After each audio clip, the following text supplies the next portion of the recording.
for Superwalk to land that windup and get some meaty damage with the sweet gadget. Roshi, speed boost here coming out of that lollipop drop's going to force the gadget out of cower at least. Head first also used and going nowhere in particular right now. Jubileu, dangerous moment for him. Somehow, a stay of execution extended. Jubileu is going to need this the super pretty soon here. Sergeant continues to press him. On the left side, Kawe sticking close to Motep, you know, minding that they need to stay spread apart, but he has to stay alive for the end stages. So where's the damage onto Jubileu? Hiroshi out of nowhere, no! Whiffs a couple of attacks. Jubileu with the super just in time, but now he doesn't have that knockback. It means that Sergeant gets a free meal on the right side. Hiroshi cleans up the kill. It's 2 versus 2, but Hiroshi and Superwalk on desperately low HP. Dangerous spot to be for Hiroshi. Has the super to try and get away. Now it's on Superwalk. Not a good matchup against the Tickhead at all. 1v2 for the youngster. Might just be too much to ask. Kawe into the gas. There's the super out of Superwalk, but not enough time. Not enough connection with those globules. Here come Eternal. Hard-fought series so far. The first set, they'll notch it up. The scrappy set 1 in the match that matters most in this group. The one where a team risks getting sent home, and in all likelihood the one that was most prepared for. You face up against Crazy Raccoon, you understand that, look, I'm the supreme underdog here. Probably not going to be walking away with this win. You know, not a reason not to prepare, but certainly a trade-off. I liked the way Revan and X-Spark were super heads up in their draft here with this Miko last selection. It was not enough, however. And I think one of the biggest problems here for me was Superwalk just missing some crucial attacks. Seeing a lot of Leon from Superwalk in general. But again, it is very execution dependent, especially when your composition involves the Miko. Yeah, there might have been just enough time there. If that super had connected a couple more of those blobs. But here's our count back. And this is a little bit tough to look at here, especially someone like Hiroshi on the Leon needs to be able to get a heck of a lot of damage done. Doesn't quite pay off that position. Don't expect high DPS in general from Miko there. Very technical brawler for Sergeant to have to play. And you put yourself in harm's reach. Playing that brawler, you take space, but you've got to take risks in order to do so. And looking at the stat line, I feel a little bad for putting even more pressure, putting the onus on Walkthrough, considering that he got so many kills. He was a DPS squeak out here, and folks, I am partial to a DPS squeak. It's just so entertaining for me to watch. We're going to be moving over to dueling Beetles, where a control brawler like Leon could be more at home. I think it was a huge struggle to play that one, and to tick just like not really a great matchup for Leon. You're going to be feeding a lot of those abilities. Lumi, Mina, Crow Band on the Revan and X-Spark side. We see, yeah, Miko and he is taken away. Poco is a no-brainer. Eternal really like to try and play some of these tanky brawlers. Poco obviously pretty potent here with that hypercharged super that gives that sort of lingering shield. If you are going to combine it with tanks or anybody with larger health pools, it can really pay off. Also have the ability to nullify any sort of crowd control, so if someone gets a sweet idea and decides, you know what, it's time to play Lu to counter this sort of death ball strategy, the Poco double tank that we saw in the days of yore, not gonna happen. No, you're gonna have protective tunes up in your face, so here's the very curious. I can think of a lot of different ways to deal with this, but considering that Revan and X-Spark have the last pick, they can probably counter anything that is tailor-made to deal with Pam's turret. Something like a thrower is a pretty common reaction to this, but picking that on the 4-5 turn is a huge risk. Still remaining is Otis. Leon is an option to be snapped up. Kenji, we've also seen from time to time on this map. You're starting to think about what kind of tanks that Eternal are hoping to pair up with the Poco. Is an option, and yeah, okay, going for the Chester here, obviously really solid side laner, and honestly, which was just insane damage output, especially the gadget that gives him a random buff. Honestly, getting extra reload speed or extra pure damage is kind of nuts. Red Chester, man, it's all about Red Chester. Just pop that gadget and pray that you get the reload speed, because you get to push all the way up to the enemy side. Of course, it's possible to mess up, but it's just such an insane buff for this brawler to have, you know, just another thing up his sleeve in the bag of tricks. So you got to commit with this Poco. Yeah, pair it up with the Lu. A lot of times, Giga Chad Sargent in the crowd. It's true though. It's true. He really just is that guy. He's molded this new team around himself. Hiroshi, who played for KDS in 2025 and Superwalk, a rookie this season. They made it all the way through the Road to Brawl Cup. Came out #1. That's why they're here. However, these guys can bleed even in the home region. Did Hiroshi play on Coco Loco at all with Jay? Back in 25, he's been floating around a couple of those top teams out in East Asia. Either way, his Kaze to round out the draft for Eternal. So pretty aggressive in your face with strong crowd control. It's going to be a little bit hard for Revenant X Spark to draft a comp that shrugs this off effectively. You might try and look for something slippery. See, like Lollipop drop here is pretty important. You want to try not to get tagged up with too many of those, Lu kids early on. Last thing you want is to have like a Chester or someone who's quite zippy normally stopped in their tracks. Stu sometimes with reach full here. Don't know if that's really what you want. Oh my goodness, the Clancy last pick. This is brazen. Yeah, you're also facing some pretty poor matchups here. You know that you're not going to get obliterated by a Poco because its damage is just really, really bad. So you can run down that lane if you're afforded the possibility. The deal with Clancy is, yes, he is ridiculously good at anti-tank, but he takes time to warm up. It's the same stuff that we say about Surge, for instance. You just got to get past that first stage. So what build do you go with for Clancy here? Are you prioritizing you getting that level up early on? We'll have to see.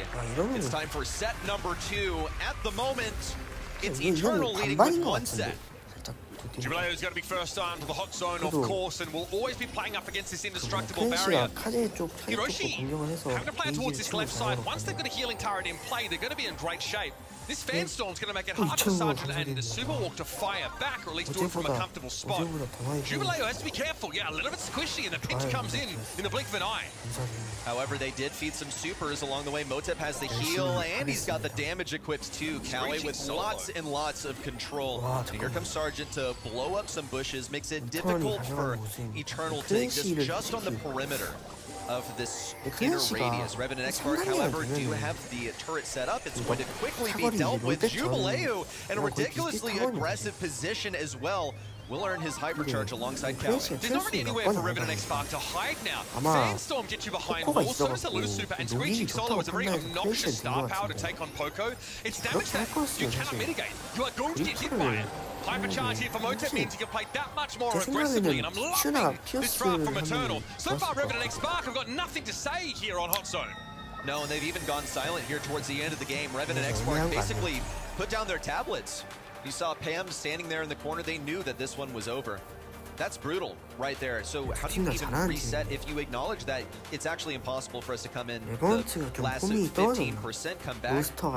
Do you just put all the priority on the early game? Clancy is not an early game brawler. You don't have time. You want the game to go long, but you don't really have staying power here on the point. Your Pam is a side laner. So it's not like you have her to play around. Not getting any value out of the mama's hug either.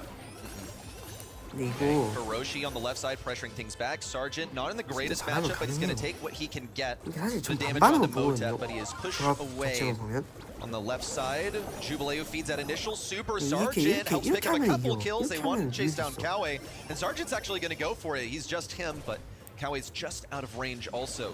Lanes now shake up. Jubileo going over to the right side once again. Wants this Pan matchup. Doesn't seem to really mind it. Into the Assassin 4 manages to duck that entire Scrap Sucker and close in for the kill. Earns his super along the way. Meanwhile, Superwalk has gotten his level 3. He's gone now. That's looking pretty scary. Revenant X Spark realized they still could be fairly active in the early game, even with the Clancy that's not at full power. Hiroshi's able to set up a turret at the back of the zone, and Jubileo's going to take a face full of damage even to touch them. This is where this Clancy starts to run away with the game. Another super from Superwalk. And Motep is flattened. Ridiculous how differently this one's going, and it really just comes down to the early game Pam matchup where she got her turret lightning fast and everyone was able to sit inside of that healing radius. Hiroshi gonna pop it hypercharge style onto the zone. Superwalk and Hiroshi get dropped down just a little bit towards the end, but this one was solved in the early stages of the game. It is about the early game matchup for Pam. Get the turret, place it down. Guess what? Chester doesn't have such a bad matchup against Poco anymore because he deals great damage and he doesn't have to think about staying outside of poking range and healing up. And also, this composition from Eternal doesn't do a lot of damage outside of the Kaze. Between the Poco and the Lu, you are really their utility. A lot rests on Jubileo's ability to get into the backline. You can see just how difficult that is. Red Chester, bro, that is scary to go up against. It is just gruesome. Sergeant on lock with the dodges will eventually expire at the hands of Motep. Same fate meets Super Walk.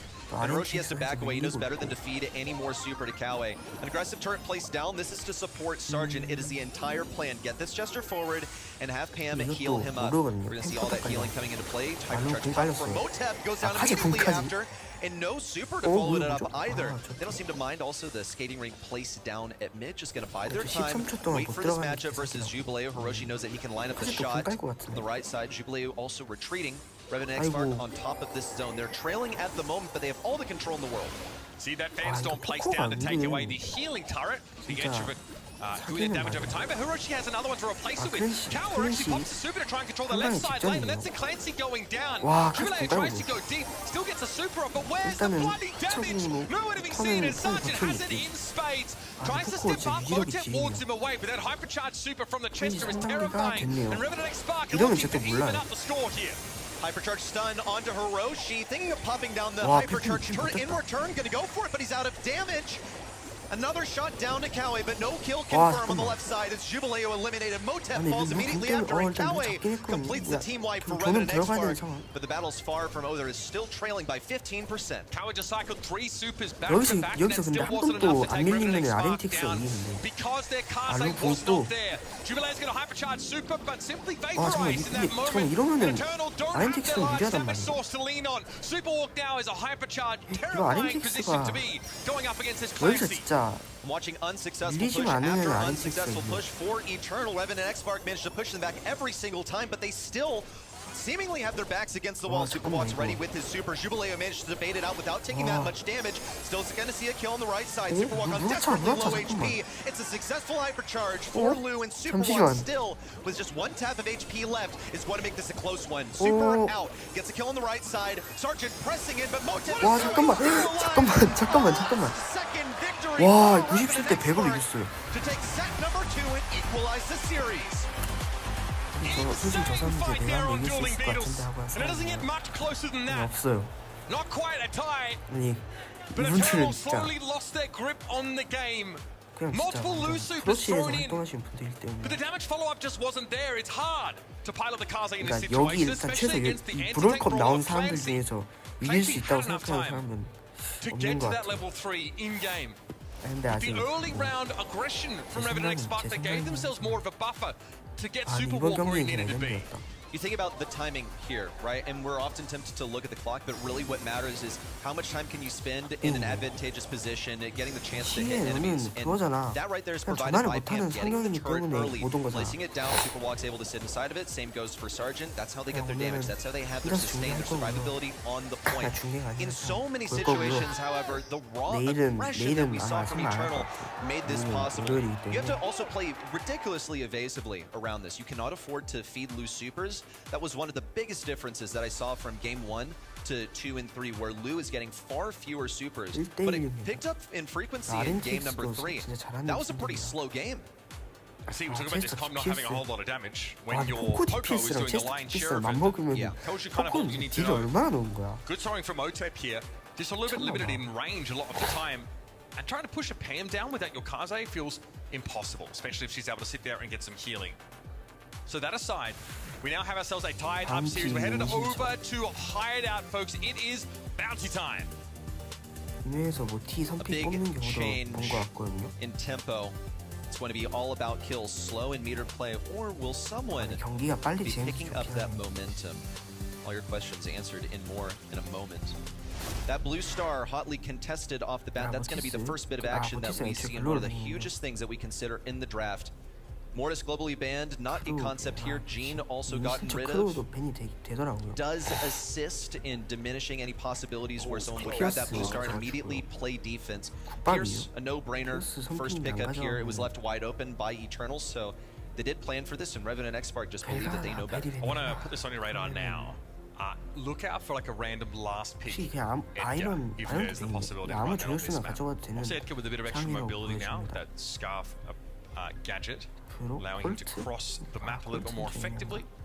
Get the little move speed boost off the back of it. Eternal like to draft more like those. It's interesting. They usually like to draft the gene-based comps. They've actually got rid of that, so they might want to try and go for like an early Jaeyoung pick here. It's going to be a Nani off the bat, and there's that Jaeyoung I mentioned. So they want to have something to answer the sharpshooter presence, bring a premier sharpshooter. Oh my gosh, this is locked in so quickly. The glowy.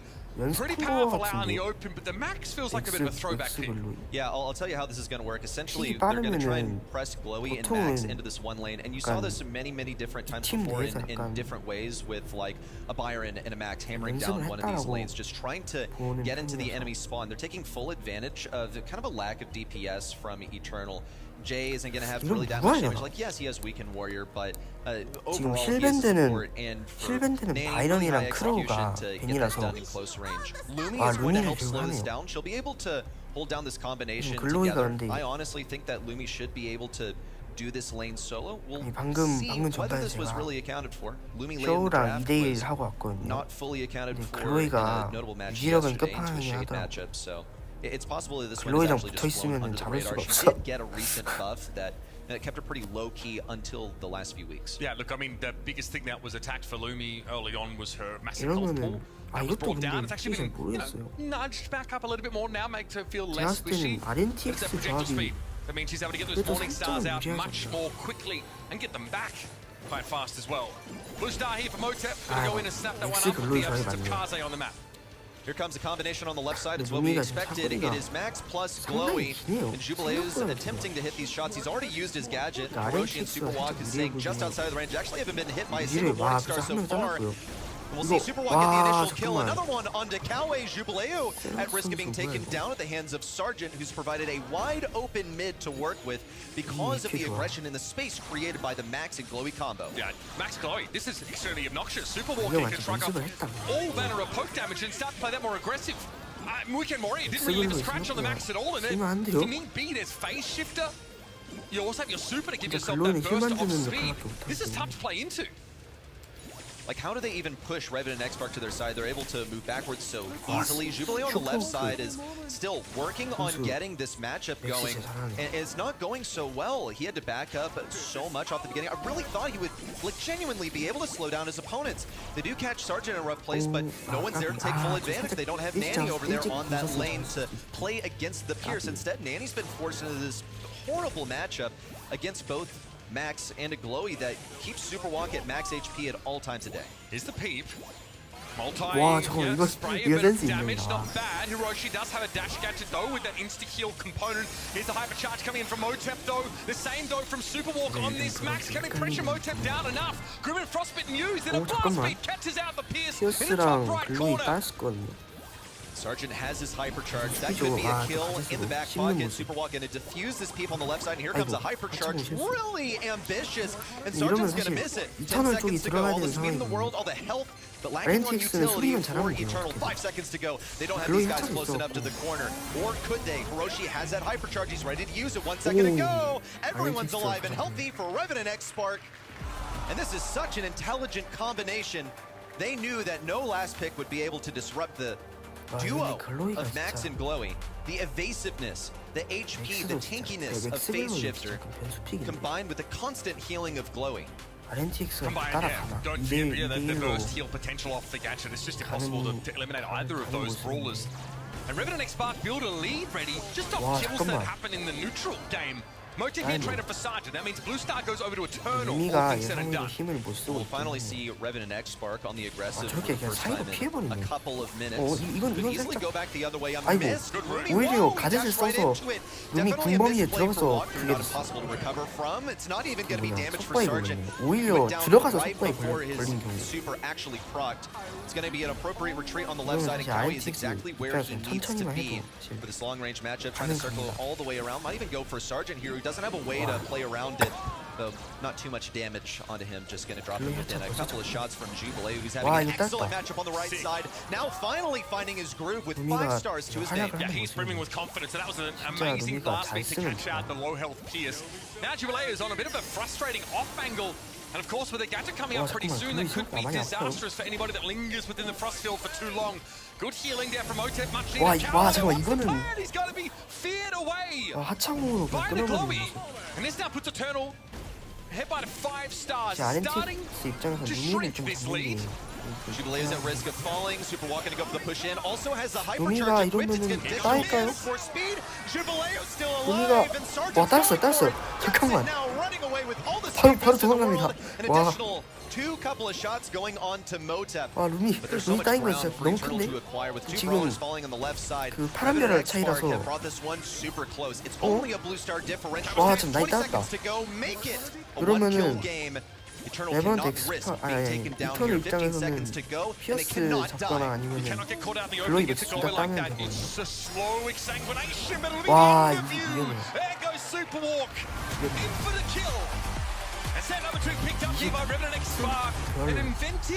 Last 2 picks in their draft, the glowing max comp locked in straight away. 근데 아까 Now we see why 전에도 they're so 크라랑 confident 할때 to slam that in. 22대 몇으로 Just 진짜 really intelligent. A lot of the iterations of this have been, okay, we're going to do Max, we're going to do Byron. Byron was banned here for just, just an easy, pretty convenient, stable brawler to play. But Glowy and Max sneaking through, they must have been sitting on this one for a while because it was not caught out in the stats at all by the looks of things. Yeah, no scrim data. I mean, again, Revenant X Spark arrive into Europe later than most teams, so don't really have the chance to scrim nearly as much. And that's why we don't really reference their scrim results. We talked about it with Ark on the desk. They're a little inflated because most of those results come out of their home region, which you could argue is not as deep as the field here in Europe right now. Still, they survey those expectations, and a lackluster showing against Crazy Raccoon is followed up now by a really good look early in this series. I say early, but they're up 2-1 now in a position to take it away. Put Sergeant on a hyper carry role like this, Pierce, give him a lane to work solo, let Hiroshi and Superwalk do the rest. That was a devastating performance on Bounty. I love the way that this has been navigated. Sergeant surrounded by a couple of not necessarily new players. Walkthrough is fairly new, but Hiroshi has done his time in the SESA region and being able to form a successful composition around it. A synergistic one at that. We're now going on to double swoosh.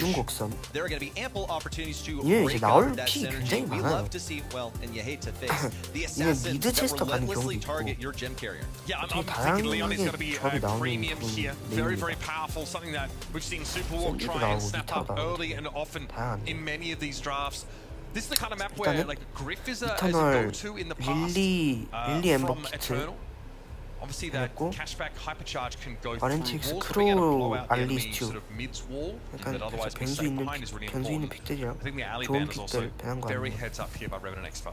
엠버는 라인장하기 세서 don't want to face this aggro stuff that gets into your backlines. You see that you turn on the counter for the last big possibilities. Also really safe first selection here, but pretty much par for the course here on double swoosh. He has the versatility of being able to play the bad side. If we're talking from the team's perspective, it's nice to have that fat splatter to open things up in the early game on the right side. I think so. Though I think you're banking really hard on like an aggro later on in the draft. Revenant could use this to open things up for themselves, but they also have the benefit of last pick. Though I think on the 2-3 turn, you basically always do need to have some kind of anti-tank. Mo is going to be snapped up first and foremost here. So now you've got some gem carrier pressure. Also the ability just to scout pushes pretty effectively. Most projector splits into 4, so gives you pretty good coverage. Especially if you choose to involve your vision here in your loadout. This is fascinating. Also I think being able to feed Mo super is going to be very important. So now with that extra long range, thanks to the buffing, makes Bo pretty devastating. The only drawback, though, and no pun intended, of course, is that he has no close range capabilities, basically. Like, he'll churn out damage, sure, but unlike other sort of like mid-range brawlers that would be strong as a mid here, he has no escape. He's no stew where he can dash away. Of course, it's been banned. Janet's wide open. If there were any threat of anything being dashed on, Maple is going to be also quite solid. You can rage quit. You can box the enemy. Box up lanes, disrupt the bushes. And I feel like this is time to run mansions of Meeple so that you can keep good tabs on the rotations of other brawlers that get close to where your gem carrier likes to sit. We're talking about the swoosh. It's the swoosh of the bush that gets close to the other side. That is the common avenue for an aggro a brawler to push your gem carrier. Eternal also have gone and tried to draft two of Revenant X Spark's most played brawlers 아, on 자넨 this 나오네. map.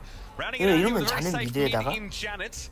아 근데 이러면은 사실 Kind of like that option. 미플 하는 She 의미가 has the 살짝 old, 퇴색된다고 frustrating brute 보여는 box gadget. 시거든요. Can reveal those 자넷이 pushes quite 미드를 좀 effectively, 가는 게 and he's gonna 맞으니까 round things out now for Revenant X Spark. 상식선에서는. 그러면은 자네 미드에다가 얘 뭐냐 오티스는 사이드 가는 게 뭐 이상한 건 아니고 미플 사이드는 되게 오랜만에 보는 것 같아요. 거의 처음 봐요 미플 사이드. He will probably be destroying the common strongholds for brawlers on this map, like the edge of the swoosh, as I mentioned earlier. Also in the mid, where the gem carrier likes to sit.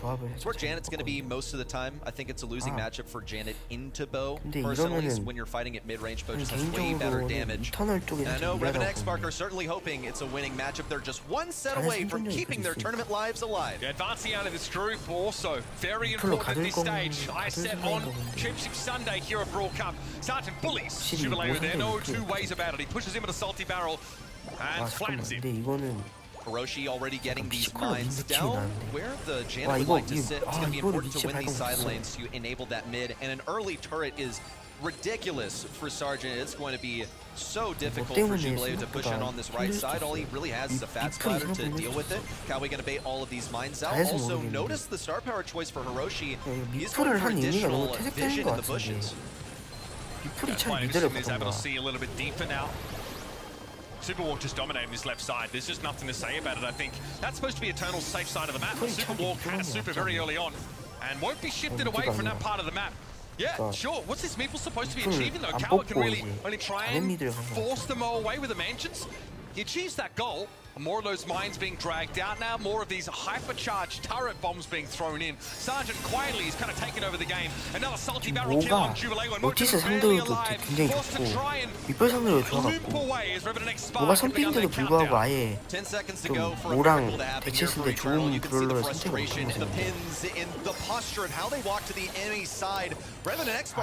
이러면 RNTX가 dominant game number one. And you see the smiles on their faces. Oh, they know this is a winning draft. It's going to take something special for Eternal to keep themselves in this. Just not close, right? Really powerful side laners here for Revenant X Spark. It's a moment that just steamrolls that left-hand side. And Sergeant Clash is exactly the person you want in a really crucial 1 versus 1 matchup. Jubilee is swapping lanes with Kawa here.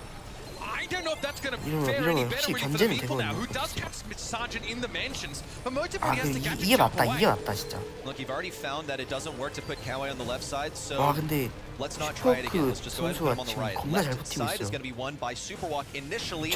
Motep at risk of getting pushed by Superwalk. He knows that it's not worth pushing this Jan. She's just going to jump away. Long range snipe from Sergeant gets that turret up early. Whoa, what an aggressive placement. Now that oozes confidence. Yeah, it tells you that Revenant X Spark planning to keep that line of scrimmage pushed very far forward because they're most sitting on a super, and Superwalk would love to do more and just run up on in there. Motep going to be forced away. There's mines as well. Motep has to try and dodge away, but he's forced to use his super for what? We don't really know. 미플을 왜 뽑았는지 이해 안 된다니까. 원래 아니 자네 미드를 가고 미플 말고 딴 걸 뽑지. 미플은 진짜 약간 왜 뽑았는지 이해가 안 되네. 지금 모라는 변수픽을 처음에 뽑았는데 지금 오티스도 사실 모 상대하기 힘들고요 많이. 미플은 그래도 미플은 그래도 할만한데 그래도 좀 힘든 매치업이란 말이야. 미플을 할 의미가 없다는 거야. 이렇게 엑스스코어 1대3으로 이번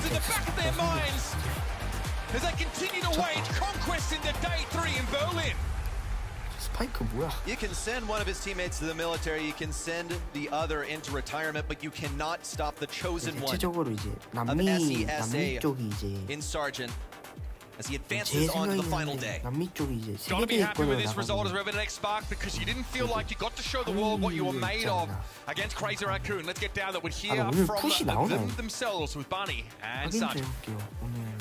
Sergeant, congratulations. Before we kicked off this match, we were all emphasizing how important it was. Now, off the back of a loss, you guys were backstage waiting to walk out for this match. What were you guys saying to each other? How were you keeping each other composed going into this match? I feel like in CR we somehow got outdrafted, which I didn't expect CR to outdraft us. They banned everything we 생각보다 played. 많이 나왔네. But coming into 저는 오늘 internal, we 승부 knew we were gonna win. 맞췄네요. Like the first set, I think we just gave it away for free for no reason. 다음은 But otherwise, I think internal was free, 푸시랑 and like we 트라이브. haven't lost to Latam yet. 그다음에 푸시랑 TL. I mean, your region, you've been 그냥 saying, 푸시랑 is 아티스, a lot more 그다음에 stacked than a lot of 트라이브랑 people 푸시랑 think. You've got two younger kind of players joining you now in this roster. It's kind of, this is your time to big them up. How are they as teammates? How have they been gelling together with you and your play style? How are they doing? 이러면 이터널이 I feel like my 탈락인가? teammates are very underrated. 이러면 탈락일 Sasa in 거예요. general, we don't get the love we deserve. 크라한테도 졌고. But especially Walkthrough and Hiroshi, they're some of the most mechanically gifted players. And this is Walkthrough's first LAN, so like having this achievement and not being grouped 네, is a 요거는 big 이제 positive for us. Well, you've done 푸시, incredibly well, 다음 standing 팀이 out here on the 푸시인데 main stage in front of this 많이 huge 하시고. crowd. How did it feel to get a win 푸시인데 under your belt and now you're in ST Championship Sunday? 선수가 지금 푸스 I'm happy 핵심인데 I get to go to ST J3 선수가 again. 비자 I'm so 문제로 happy to do it with a new roster so 출전을 that we could prove 못한대요. that we still 그래서 deserve to be in the top 리네인이라는 leagues. 이제 So we're incredibly happy with this 나비 result. 전 나비 소속 Nicely done, Sergeant. 선수가 Thanks 이제 so much for 나온 joining 다음에 me this interview. Boys, congratulations, 얘는 ladies and gentlemen. 나비에서 Give it up one more time. 킥당했거든요. It's Revenant X 그래서 Spark. 이번에 풋에 대타로 뛰게 되었다고 합니다. 근데 아마 The 게스티가 applause is yours, 6월 Revenant 월변에 나올 Spark. They 거예요. bounce back and 그래서 make their 그 way 부분은 through to 걱정 안 day 되고. 3 as well. As 웬만하면 Sergeant already 브로커 said, 미는 게 I think 좋으니까. the region is a little underrated. We underrated them as 리네인이 well, and now they punched their way 잘하긴 through. 하는데 It got super close. This was, ST랑 by the way, the 비교했을 때는 highlight of the weekend so far. What an insane clawback that Hudson set. I already saw in Eternal's hands, but that was the moment where Revenant X-Spark completely turned around. Yeah, it was a good job that I wasn't near the button when 이러면 that happened, 또 because I would have 신의 pushed it. I would have absolutely pushed it for that moment. That was definitely an oh my 타이머 goodness me, 나오는데. if there ever was one. If I was on that desk during that moment, but I've got to say, you know, we were saying a lot about Sergeant coming into that match being the key leader, the key playmaker, but I really did notice how Wolf stepped up into that sort of realm of confidence. Starting the day against Crazy Raccoon is a really tough matchup, you know, to have. And going into this one, I felt like there was much more confidence being displayed. Hiroshi as well, playing a valuable support position, not necessarily so flashy on the after stats display, but certainly for Walk, he was doing his bit, and that's donuts all round for Eternal. That wasn't on the bingo card, luckily. True, but that really hurts to see. And in the end, Broke Up is all about the battle of the regions. CISA now has their only contender still in the race.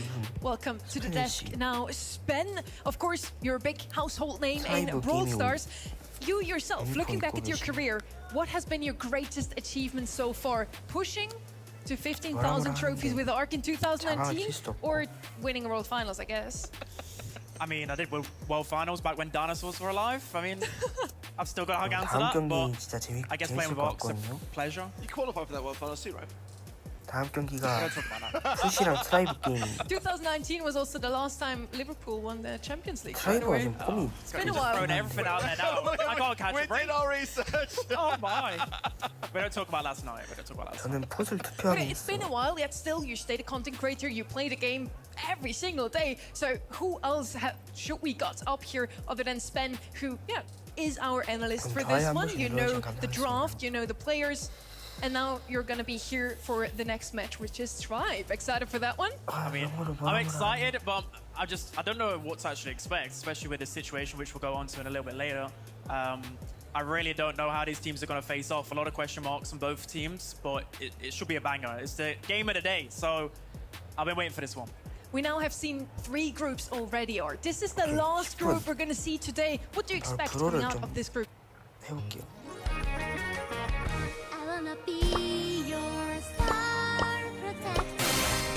Super rare. 오 이거 뭐야? 오 쩐다.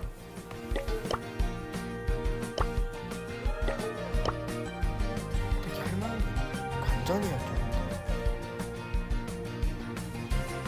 관전해야겠다. 미친님은 괜찮으실 거야.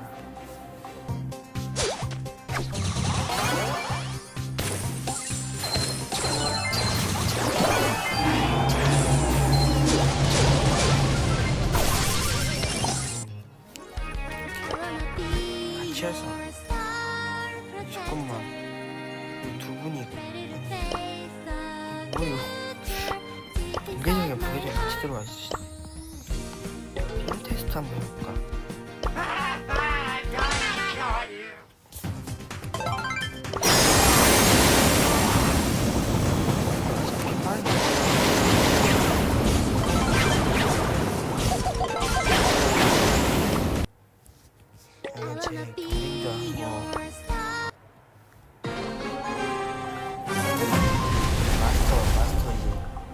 마스터 큐거든요.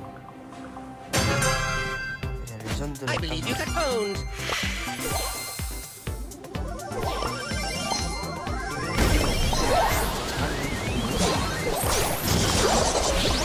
잘하네. 진짜 잘하네.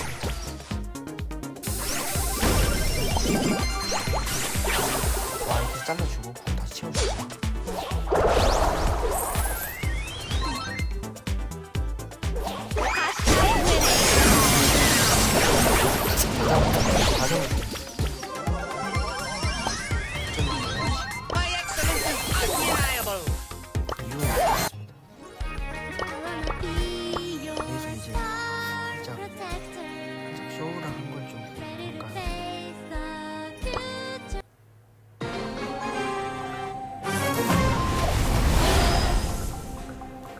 했어. 2대1 진선. 그냥 제 슈퍼 플레이만 좀 보여드릴게요. 콜레트 이거 스파이 잘못 들어갔고 1스판 줄 알았는데 2스파요. 여기서 미친.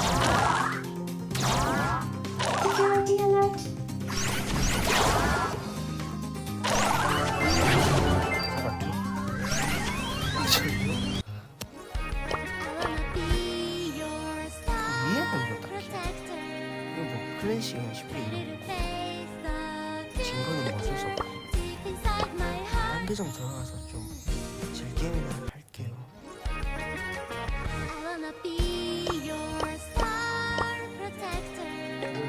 아니다. 부계정 경신 조금만 올려주자. 골드밖에 안 되거든요.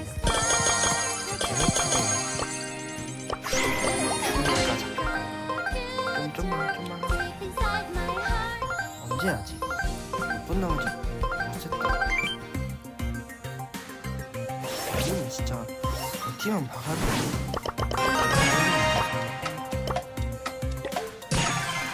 버그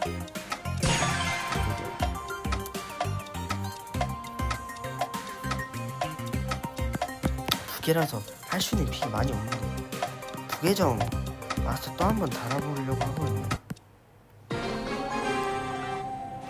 아 잠깐만 왜 이렇게 애들 픽이 정석이야. 물론 경쟁 시스템 거기서 말하는 거지. Riding the wave of victory, Bohemians.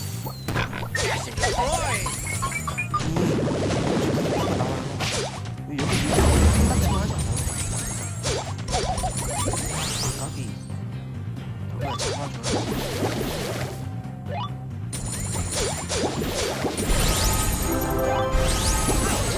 힐 좀 줘. 힐을 아예 안 주고 그저 죽는다. 이거는 아니 왜 이렇게 애들이 정석이야. 왜 이래 얘들아.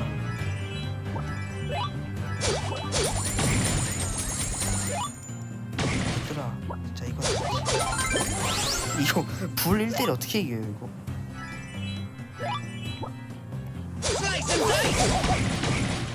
가젯인가 이게? 가젯 쓰는 거야? 아 썼네. 버피가 없다 이거.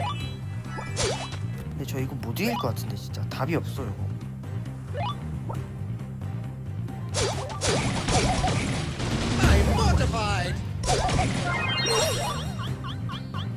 그냥 죽을게. 아니 시에 오지마. 시에 오지마. Hey, take it easy, bro. 아니 뭐야. 아니 근데 왜 애들이 다 버티기 정상이야. 어디 카운터야.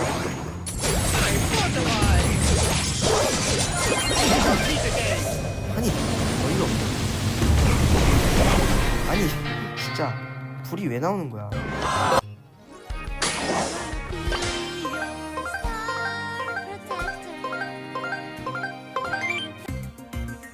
좀 쿨이 왜 나와? 진짜 어이가 없네. 골드에서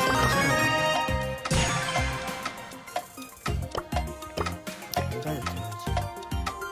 이런 애들이 정상인데 지금 어차피 브롤러 사가도 다 여기서 안 좋은 브롤러니까 아무거나 골라서 되겠어.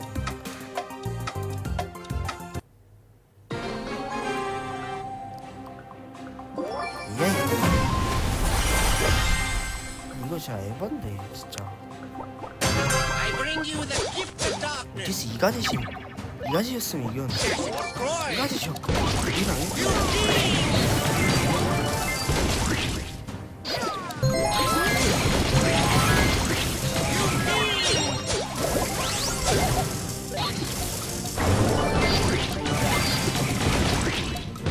게임 주제에 너무 낮아요. 티어가 더 어렵다. 티어는 직적으로 해 게임을. 이상한 게임을 진짜.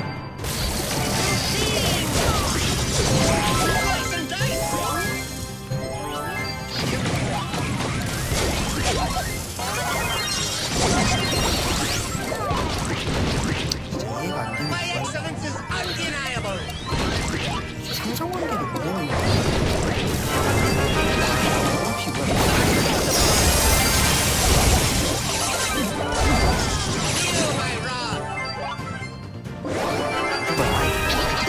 네가 쟤를 먹으려면 안 되지.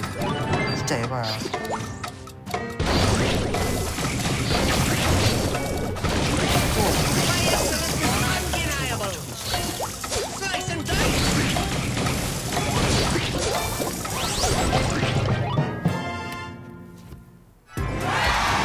그래 이렇게 쉬운 게 아까 줄을 너무 저거잖아.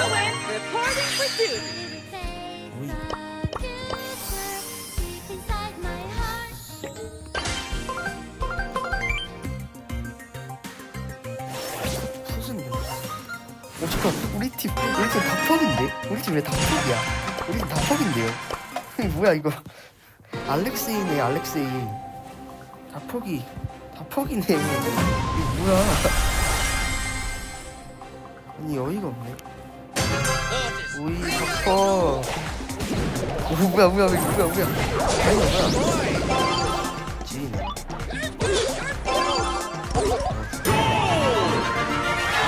대단한 거 아니야? 옛날 AI 수준 아니에요? 저 나눠서 봐야죠. 이제 한 번에 보고. 아 이거 잘하네. 계절을 써버리시면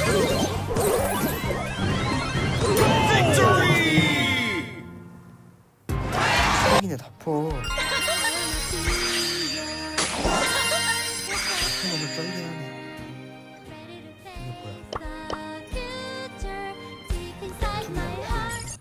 들어가 볼게요. Foot Esports is smiling. We saw Nop really being happy to stand on stage again. And the last few days, their nerves have been showing. They had not that much time to prepare with Nana. He flew in on Thursday, I believe. They had 2 days of scrims to prepare for today. Let's see what those scrims have brought us. I think you raise a really valid point about Tribe though. Going back to last year and how disappointing their Brawl Cup run was. They're actually coming in this year looking weaker in the monthly finals. I feel they've got a lot to prove for that very reason. Edgar first pick. It's really bold here.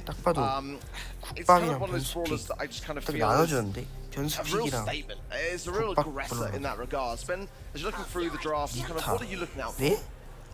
I think for me, if you watch Bobby's guide, for example, 연습을 한 것 같은데. you need, well, we've got a tank 푸시 counter in 보통 now. 이거는 약간 Probably wise to go 조커 for 픽스는 픽을 원래 하는 decent 팀이 mid. You've 아닌데. got options like Stu propping up in a meta. With Edgar first pick, Edgar is good, but as a first pick, it to me it's 재용 probably 이런 거 나오지 because 않을까요? a lot of the other good aggro brawlers were taken, and they do pick the Stu. So Stu again came into the meta kind of out of nowhere, 게스트의 부재가 and as a 큰가 safe 진짜? gem carrier, 그럴 수 I think 있다고 he'll be pretty 생각해요. good into Edgar. We now have some aggression on either side. I do like the Stu as well, can always stash out of danger. Right side now. I see Lily still left open. For me, always a must pick on any 맵이 잘못 떴네. We're on hard rock 아니 line, by the way. 슈퍼에서 일 제대로 안 해? As your first 아니 big 맵이 impression is 지금 there, and 실시간으로 we have 바뀐 거 three 보셨어요? 여기 players 아래 that like to play 이거? aggressive. 아니 골든 Stage 벽보고서 right now. 갑자기 Let's see.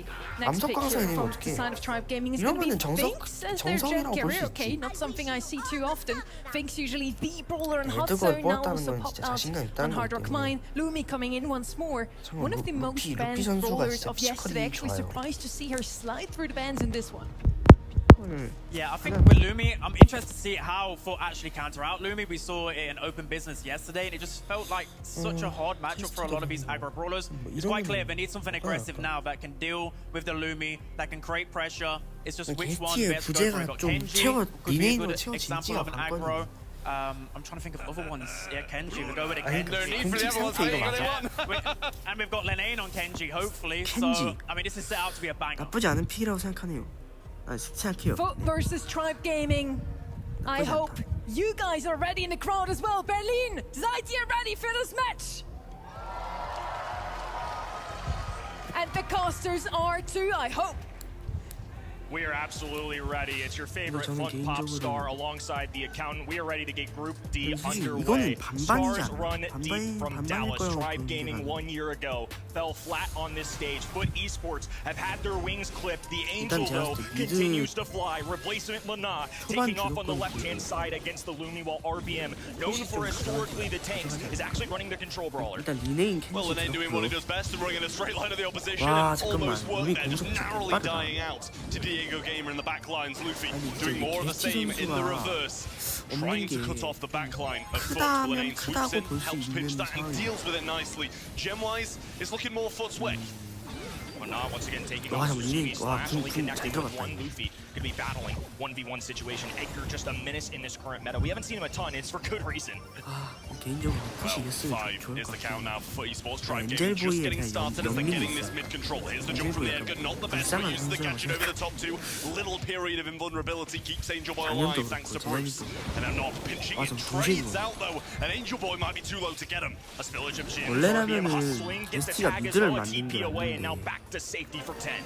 아 이게 베스티의 부재가 이게 브로컵이 또 승리를 하면은 1위를 하면 70포인트를 주거든요.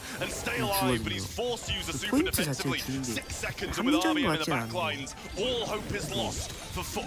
굳이 지금 2위로 밀려날 수도 있고 And honestly, just one kill, I think, truly made the difference there. It seems like the strategy is just send Kenji up and make sure he's doing damage, being a distraction, exhausting resources. He is there to purely be a nuisance. Tribe Gaming looking sharp.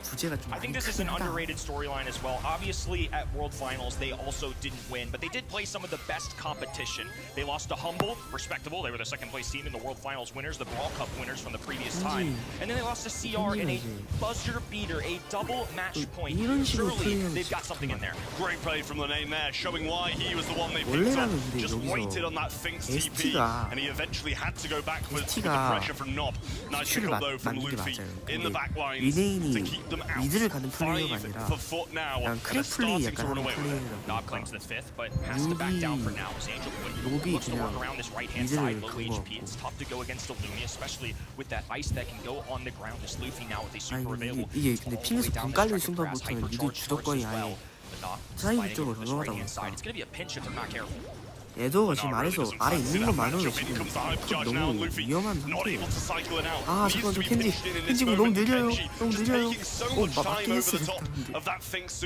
And Luffy will be there on the landing to get the kill. RBM falls low, but Diego Gamer still firmly in control of this bush. And since Nob got 5, he's not going to sniff of the zone.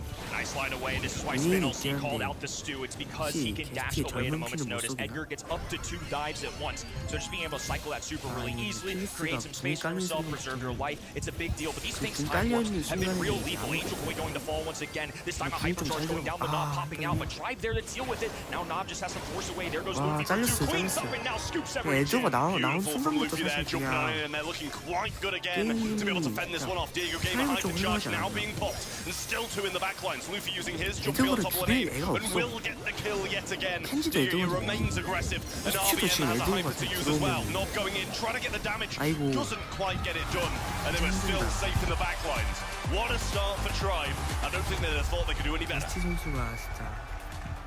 Still calm on the left-hand side, though. Angel Boy has been in this position countless times. And for me, on paper, this felt like a team that was going to be real threatening. 2 monthly finals, grand finals, when the only time they lost was last year's World Cup champions humble. Very respectable showing. Finally, Angel Boy gets the roster he's been looking for, and it's stripped away from him just days ago. I can't imagine the mental that goes through that. Now you're changing up the language of comms. You're putting even more on his shoulders. He's done this for so many years, and he's trying to complete the run. Never really made it past the quarterfinals. Always a group stage kind of guy. Always so close, well regarded. Kind of the sergeant of this region, if you will. We talked about him a ton earlier today. Obviously a lot of stars in EMEA, but this is one that I think is due a trophy. Yeah, really nice from Tribe though. Well drafted and well played. Obviously not able to get the job done for the side of FUT Esports yet. They're kind of operating not at maximum capacity at the moment, without Guesty being kind of their star man throughout the first half of the year, but Tribe nonetheless going to take full advantage of that and really do a lot of work. Not sure about that sign. We'll choose to ignore it, but acknowledge but we'll acknowledge the stats. 0 for Angel Boy, not what we usually see from him. Linane doing his job, coming in as substitution, as we just mentioned, and getting 4 kills. It's a good start for him, but not for FUT. I feel like there were several things going in the Tribe Gaming draft favor as well. It felt like the time warp was just an immediate answer into Kenji. For somebody like Stu, when those projectile shots go through, they are also super slow. So I think you just take 2 of the bigger strengths from that FUT Esports roster and immediately render them useless. Now as we go into Super Beach, it's going to have to be a changing of the tide here. FUT Esports showed a lot of promise this season. Still 2 of 3 of them remain. It is still a strong force. The desk talked about it a lot. They showed a lot of praise for this guy, and I trust that opinion a lot. I mean, after all, he nailed that draft pretty hardcore. He did. You know, there's reason we bring him up here. Not because he won the World Finals, but because he occasionally gets a few draft picks right, but you know, nonetheless. Bans are in then for Super Beach on Brawl Ball in set number 2. The Griff, the Stu, and the Shade for the side of FUT Esports. Over the other side, the Sirius, the Chester, and the Willow are banned out. Obviously, in addition to the global bans of Otis and Ruffs and Colette and Crow. Lumi gonna come in this time, FUT Esports, as I'm sure after being battered by it in the last game, you don't want to be playing against it again. It has an incredible win rate through the entire weekend. It's just so frustrating to play against. Control the speed at which those morning stars can go out, ice on the ground, a super that can literally stun you. I mean, there's a lot that the drummer can do. So they grab this control-oriented brawler. I'm curious if Tribe Gaming still go anti-tank here. I think you almost have to. It's just the way of the world at this point. We see Chester removed, Colette removed, Crow removed, Otis removed. Now they have to get creative. This is somewhere where I think maybe Im steps in. I've seen as a creative solution as well. Let's see how deep in the bag they go. Well, they take one of their opponent's brawlers, and they still leave them with the one that I think was probably the biggest issue. The super, you see the gadget being reworked to be able to throw your scarf and grapple on someone if you kind of fall short or just need to evade a few more shots whilst being in the air. It's really strong and kind of thrown him right to the top of the meta. We've seen him banned out so frequently, but it just doesn't seem like something that FUT are scared of, and I really think they should be. Yeah, Edgar's threatening. It's not just a fan favorite, but it's also a very powerful brawler right now. Now they pair this with Mo, who can be a side lane, it can be a mid, but most importantly, I think it's a great goal-scoring opportunity. It's a hybrid of the aggression that they want, plus burrowing underground for invincibility, and you know how fast it can be. If you use that hypercharge, you can just pop up in a moment's notice at anybody's face. Could be a kind of unique way to dodge out something like the drum beat of Lumi as well. Yeah, absolutely, kind of trading supers either way and making sure you're going to be in good ground. But as you said, it's one of the best goal-scoring capability brawlers there is. Throwing the ball forward, you pretty much super the perfect distance to land directly on it, and then have you super again. So especially when you get to overtime or when the map's a bit more open, you can really score some great goals. Cordelia's going to come in then, being a bit of a defensive brawler to the Edgar, to the Mo.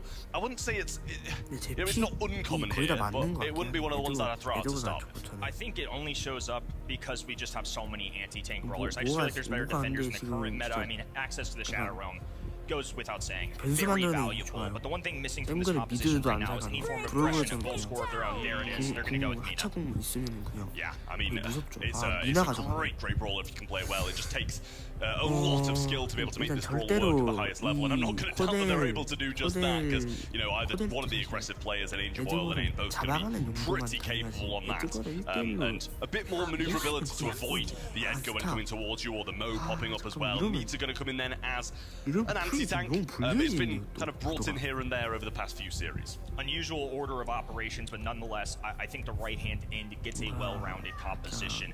Very solid start for Tribe Gaming, trying to right the wrongs of their 2025 showing. Diego Gamer getting an opportunity with the new team as well. The expectations lower for Tribe Gaming. That just means they have less to lose. Now they're taking on Foot. #1 from EMEA this season, who have been nerfed a little bit. Lenaw's still a great player, but gotta get settled in. It's a big ask of this guy just to step in and be the man. Yeah, big boots to fill when you're playing instead of Guesty. Angel Boy going forwards, managed to avoid a few of those shots. Diego Gamer just about clears the ball through him, and Luffy slowed enough to not have a breakaway play on the left-hand side. Lenane throwing out that super, just bringing Diego Gamer out of the way so his teammates can throw. Angel Boy positioned on this left-hand barrel as Diego Gamer has charged up that super. Exits the Shadow Realm, now going at Angel Boy, is trying to dance away, can't do so though. Diego Gamer in the faces of the enemy, it's going to corral Foot on the entire left-hand side and dive in from Luffy as well. The aggression, too much North America on the board early. Brilliant plays from there, but it just seems a little bit up in the air as to what Foot Esports' plan really is. Luffy jumping up and going to be followed up by the Mo here as well, but Angel Boy will cycle those out and almost get the two-piece. Now, Lenane going to be able to realm him up, try and get Angel Boy to score this goal, but the super's missed, and a big opportunity is as well. What a scoop. Now that ball's going to be positioned top right-hand side. What looked like surely a Foot goal, or at least a possibility, is now going to take them a long time to wear through this Tribe defense. RBM in the face of it. Ice ring. Luffy goes skating, dives in, gadget, a bunny hop as well. Another one followed up by Luffy. Fisticuffs to the face, and down goes one. A good trade. Knob rushing to this top right-hand end. Angel Boy low HP. This could be a close call. Knob fumbles the ball a little bit. Tribe Gaming denied. Yeah, I think that might have been a goal if he grabbed the ball. It took him a couple of tries to get it. It wasn't just one miss, it was two, I think, to try and grab that ball. And it's not the first time we've seen Foot Esports do this year. Really unfortunate for them, but a minute on the clock and so many hypercharges available. There's one thrown out as well. Diego Gamer taking out the mix. Luffy will go over the top towards Knob and really do some good work. He will be killed, and Lenane trying to get it in the backlines, but he's just in the goal and he's still doesn't get it. Time on the clock, but RBM has a hypercharge. Diego Gamer, one of his own in the pocket as well, and this ball is in prime SK Gaming positioning. It is on the top left-hand side, castled away, a full line of defense as well. It's going to take everything Foot Esports have in their artillery to get up there. There's the ice rink here. Gamer just going to go really aggressive, even though he's caught out with that, and a hyper bear on the left-hand side available. But just to jump away from Lenane, he'll try and burn this down. A few shots to the wall there, and Angel Boy seems to be the only one who's managing to make the moves, but he's getting swamped, and a hypercharge not quite getting the job done. 10 seconds, and I don't think Foot got it. Miserable existence as well for Cordelia. Part of the benefit with that Nita is Bruce the Bear, 4 members of Tribe Gaming at that point on the map, and they are excelling. Looking to bury the demons. They get a little lucky. I mean, it's looking like it right now. Foot Esports, I think, safe to say, were the favorites coming into this series, leading into this week. But obviously, life happens. You can't win the match on paper. And Angel Boy once again going to be tasked with leading a roster through a difficult situation. Lots of Brawl Stars left to be played. Lots of opportunities for Foot Esports, but Tribe Gaming have snatched every one of them. Absolutely, Angel Boy making some great aggressive plays, I will say as well, but kind of feels like the Sergeant situation yet again, just not being backed up by his two teammates. Trying to make the plays again now. Edgar's going to go super aggressive once more. Jump from Lenane, should be able to kill RBM here, making it a 2v2, and he has the realm as well.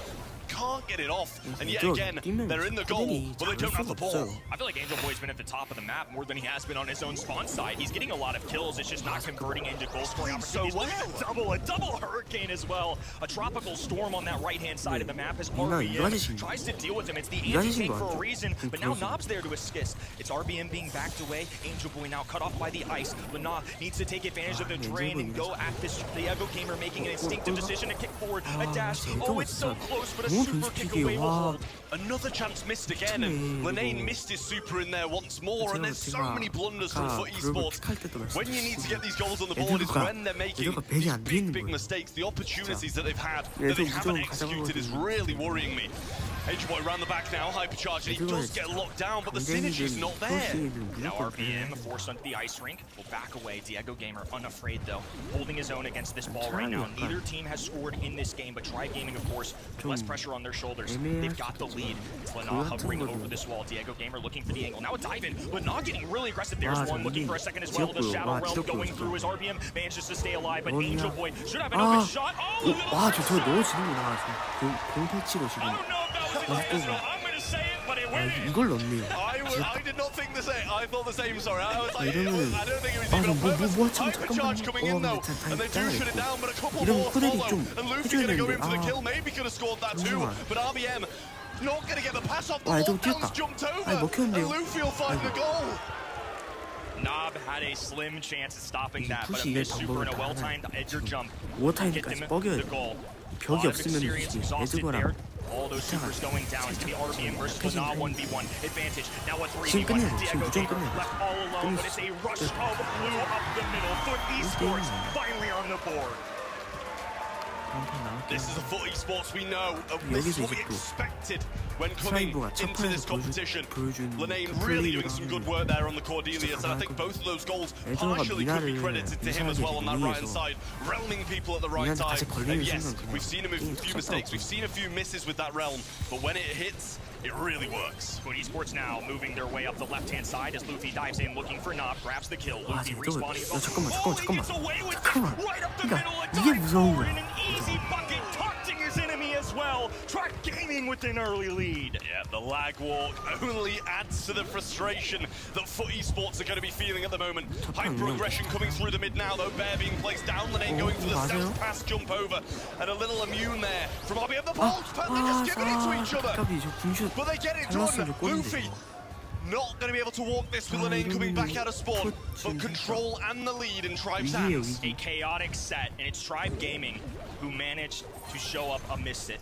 Now 1-0 up in this game as well. A pivotal one. If Foot Esports go down 0-2, that's a lot to ask. Lana has tons of experience, even a top 4 at one point in our global stage. But to fill in just a moment's notice, especially after a confidence demoralizer got dropped earlier this season. Now Luffy dancing on his opponents all over them. Dive in and out.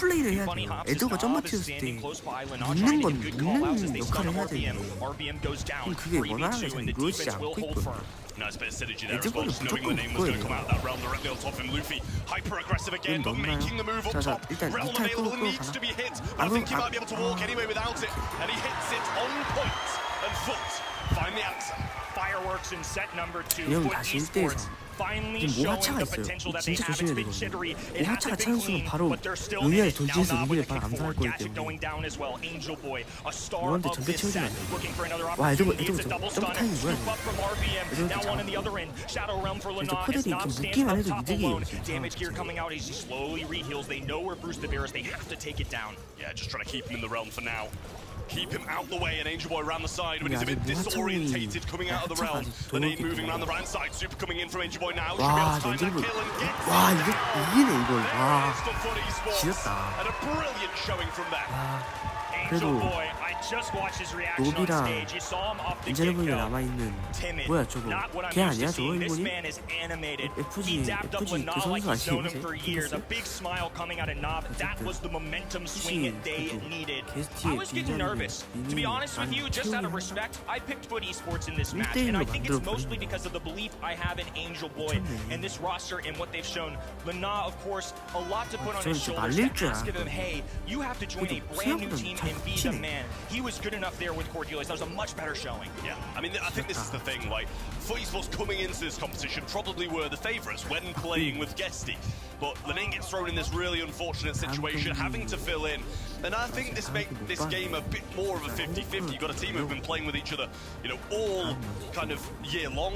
I'm not sure if that was intended or not, but it did seem... It was cool, though. I feel like it did seem like he was like, okay, no, it's fine, it's going in. So I don't know if it was just a really nice trick shot or a little bit of a hiccup, but either way, it works. A few little breakaways here and there from Tribe, but Foot Esports getting the job done in set number 2. And yeah, that could have very easily got out of hand for them if it went 2 sets to Tribe. I think if you're Tribe Gaming, you still feel fine here. Look, they've been competitive the whole way through. This is a very good opponent that they're going up against, and they made it a close set. They were dominant in the first one. There's no reason you should waver in that. But I can't help but bring up the mental thing. When they were at this event last year, home turf, North America, big-time favorites in their group, Toxic Lotus destroyed all hope for them. Loud got the better. There's just a lot that they have to deal with. This is a roster that's come so close so many times. That's not even including for Luffy and RBM, who have dealt with Crazy Raccoon on multiple occasions in quarterfinal settings, in group stage settings, and come down to double match points. It's the story of North America in the past several years. So close, yet so far. Yeah, I mean, it's just one of those things. Tribe gonna have to pick it back up now. Don't really want Foot to be kind of getting into this game, getting a bit more comfortable, letting the lack of synergy build, because that's where it would get a bit of an issue for Tribe Gaming. I mean, I would say you don't want Angel Boy to feel confident, but to be fair, like, playing Mina on that map, he did so well, and as you said, I think it was in game 2, he spent more of the time just like chilling behind his opponents than he did in his own half. He's unreal. I mean, the Mina gameplay was just stunning. One of the things that I will absolutely remember from this tournament is now we hop into out in the open for set 3, a big decider. Still the global bans remain, but some new ones coming through here as well. Pierce is somebody that I think you have to remove, but for the most part for me, this is a lot of sharpshooters going down too on the left, and then Nani, the sharpshooter counter, Piper, the long-term one, and Jay Young going down too. So it makes it that Angelo comes in and, oh, I'm not upset. We just get to see him do it again. Yeah, I mean, that was a performance and a half from Angel Boy on that brawler, so why not double down? Seems kind of, I feel, slightly early. I don't think it's something that kind of Tribe would have picked up, to be honest with you. I don't think they're going to be like, oh, I tell you what, we've got Angelo, why not pair it with Amina? But, you know, picking it up early shows some more confidence from Foot at that. 미나가 잡기 좋은 걸로가 미플이거든요. 펄 건데. 미플 할만한데? 이거 지금 펄로 떠먹이고 미나 잡기 좋은 것도 미플이라 미플이 아마 나오지 않을까 싶은데 브록 나올 수도 있고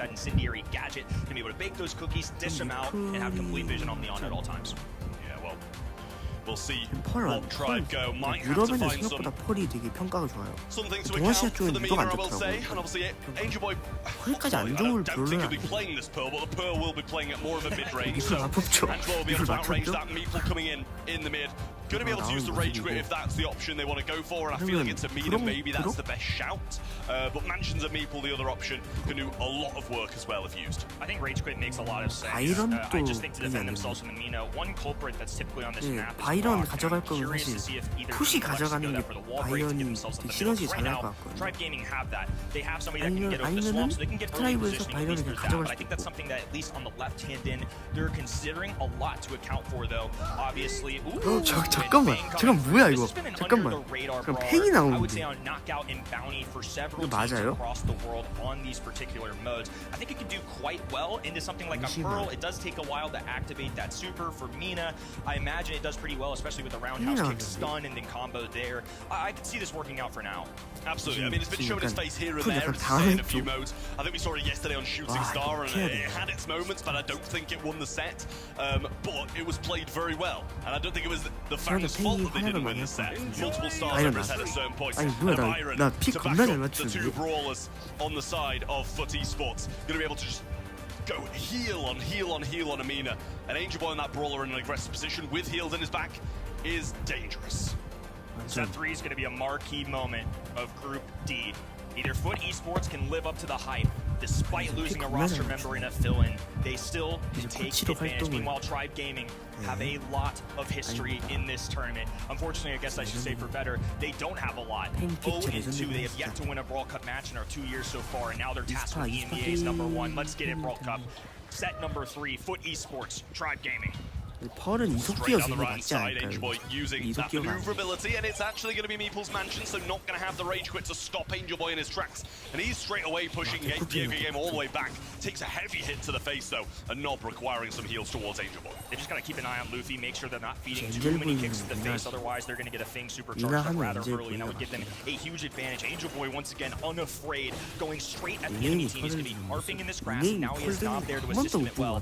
It will reveal his vision a little bit when you're giving him heals, but nonetheless, he's still in prime position.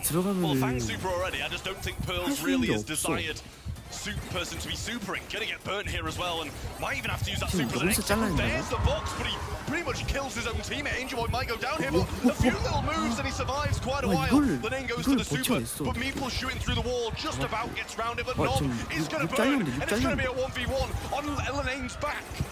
Monarch has so many more health points. I mean, Diego Gamer just going to be forced away now. The Flog encroaching as well, and Na just holding on to be a 4K shot, but should do it. Oh, a little bunny hop nearly ran their hero's effort. Great shout from Diego Gamer. Yeah, I mean, that was a really good decision, but unfortunately just didn't pay off. But he turned his focus quick to the other side. And a good round there from Foot.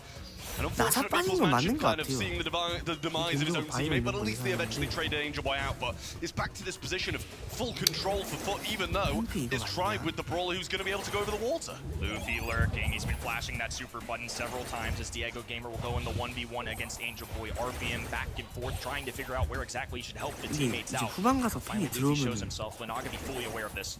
펄이 그래도 궁을 채우고 있는 게 좋아요. Just keeping Angelo back, but as I say, you kind of got to keep your eyes on Luffy here, and the fact that he might go for Lane, but he'll end up bouncing towards Nob, which would be probably his desired route. There's the Mansion again, going to give some ground to Luffy and allow him to rotate a little bit, and a super used in the backlines by Diego Gamer too.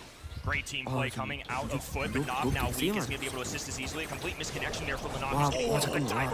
Luffy goes for the double. Angel Boy, though, if there's a 1v1 artist out there, it's going to be him. Now looking Diego Gamer in the face. Super goes down, makes one. Low HP, tries to dodge, but not quite enough this time. Diego Gamer closes out. A chance, but not able to close it out there for Angel Boy and Tribe. Answer well. Beautiful super from Luffy, I will say. And that's the thing, just ending on the right person or getting the kill along the way is a huge moment. There's another Meeple's Mansion and a hypercharged super available, so Lane just gets rid of the walls. Advantage for RBM and the teammates. Now they've gotten rid of the walls and they have complete possession. Diego Gamer has that hypercharge. Didn't really make much out of it. I mean, maintain the right-hand side, but especially if you're going to pop that valuable utility, you'd rather get a kill or at least take advantage of some damage. Nob has hypercharge here as well, finds a shot to RBM, and Angel Boy just goes after the right-hand side of Diego Gamer. Gets hit a couple of times, though, and this Meeple's Mansion's cutting off the heels, but eventually will get the back windmill there as well. Just keeps him alive, and Nob really just going again and again and again. These heels, RBM gets pulled by the hyper, and a hyper from Nob to follow. Beautiful triple cane, secures them the numbers, still positioning for Tribe Gaming. Luffy is a playmaker, is piloting the Fang, has the kick available, and Angel Boy, the two kick artists are going to be squaring away right now. Diego Gamer looks for a knockdown. Hypercharge available for Luffy as well. Watch for this fog to close in. Fire Diego Gamer bounces away to the fog, and Foot take the lead. I mean, he had to make the play. He really did. Had to try and lunge towards him there, but just a perfect dodge from Angel Boy on the Mina sends him packing, and he goes straight past him. Really good from Foot again. I won't lie, Tribe had the moments. Great round 2, could have possibly won round 3, but overspent the hypercharges super early on. I think that's exactly it. The allocation of resources just weren't there. They had positioning, they got to manage the people off, and now Angel Boy's going to be cut off from these heals entirely. Lina still able to take advantage. Now it's Foot Esports retaliating, pressing up against the wall. Long range to fair on the right-hand side. Angel Boy, though, wants the smoke up close. Gadget going down, looks for one. Contact made. Diego Gamer diving. Angel Boy looking for bonus. Lenob's taking on the left-hand side. It's a trade. Red roster down to 1 just again. Diego Gamer isn't there to survive. They just don't care. Like, Angel Boy's just beelining straight into the spawn, and he's like, alright, 3 of them around me, I'll pop a gadget, I'll be fine with a few heals from Nob along the way. Really good stuff. Good trade from Lane, I think it was, on the left-hand side for Luffy as well, or could have played out differently. Meeple's Mansion, Lane all alone on the left-hand side here, and it's kind of gone unpunished. Confidence exuding out of Foot Esports right now. Now they've got 2 supers of their own as Diego Gamer works the right-hand side, fanning shots coming out of Nob. They've done their scouting report. They know where RBM is. The Nob, of course, maintaining distance as Diego Gamer goes low. Super goes in, a bounce away. It's a back and forth the whole time. Now tags going down onto RBM. They're slowly dwindling away from the poison. Barely surviving. Angel Boy cleans up left. Nice dodge from Lina. Not quite enough, though. 2v2 situation. Luffy dwindling away as it now becomes a 2v1 RBM. A Meeple. What on earth can he do into a monster like Angel Boy? Hypercharge going down. He's just going to stay in these walls. He's holding as firm as he can. I mean, he's done a great job. I just don't think it's winnable. But there you go. Angel Boy will close it out with healing help from Nob. Brilliant set from Foot Esports. And Tribe had their moments, but just couldn't hold firm.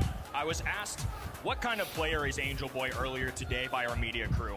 He is a dog. D-A-W-G. A loud bark on that guy. Just fearless. To come into this week, especially having the hand he was dealt, him and Nob both for that matter, Lina stepping in immediately in that set really showed the synergy that this team had. The fire and heals plus Mina up in the faces now for 2 straight sets. Learn your lesson, Tribe. It's gotta be a ban. Yeah, I think you'll find you did it a lot more American than what you came across there. You were like, He's a dog.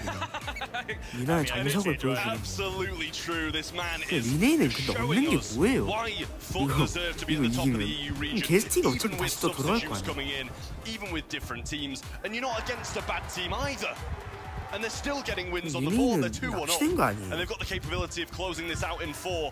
Tribe not looking bad, but just left a little bit to be desired. That's a great point. I think that's a very important thing to harp on. Sometimes in matches, it's a one-sided affair, but in our scoreline right now, it may only be 2-1. It may only be Tribe gaining down one set, but they're playing well. So the fact that FUT are excelling the way that they are just goes to show the quality of team we've got. RBM with 0, I'm not overly concerned. That's a meeple after all. It's really Luffy who has to be there, Diego Gamer maybe for some follow-up shots. And it was a solid showing. I feel like Diego Gamer just came down the wire a lot of times. They were able to get those early kills on RBM. I'm a little surprised as playing this brawler, just a control-oriented one where he's more known for those tanks. But sometimes that's what you got to do. Luffy, after all, is oftentimes an assassin player. Well, Bridge too far on Heist might be our last set between these two teams. If FUT Esports manage to get it on the board, Tribe Gaming gonna try and have something to say about that. Bans are there, the Kaze Cult and Chuck. And Chuck is going to be banned from both sides as well as Tribe added to theirs along with the Angelo and the Nanny. Big things needed from Tribe Gaming. It should be a long-range affair, but I suppose the last one probably should have been too. Well, they've removed a lot of them too. I mean, we've got no Nani, no Angelo, and as a result, Pierce slides through. Very quality first overall pick. No complaints here. I mean, you saw it in the stats pre-show. It's one of the more banned/pick brawlers. You're going to have the name called out a lot. It's consistent. It's safe. Makes sense for a number 1. Yeah, absolutely, especially with the range of this map as well. It's just one of the more well-rounded range brawlers at the moment, because you're still able to occasionally burst people who are in your face down if those ammo pellets land nicely around you. 9 seconds left now for the FUT Esports response to it, and as you said, a few of these sharpshooters are taken out of the way. But who needs sharpshooters when you can just run it down? And as I said, you know, it should be a long-range affair, but it seems like FUT Esports just don't want to take that route today. They're going to pick up the Shade, and it's worked well previously, and I think it's fair to say there's been a few sets where the Shade hasn't really worked so well in the Brawl Cup, but I think I've got faith in this FUT Esports team to be able to make it.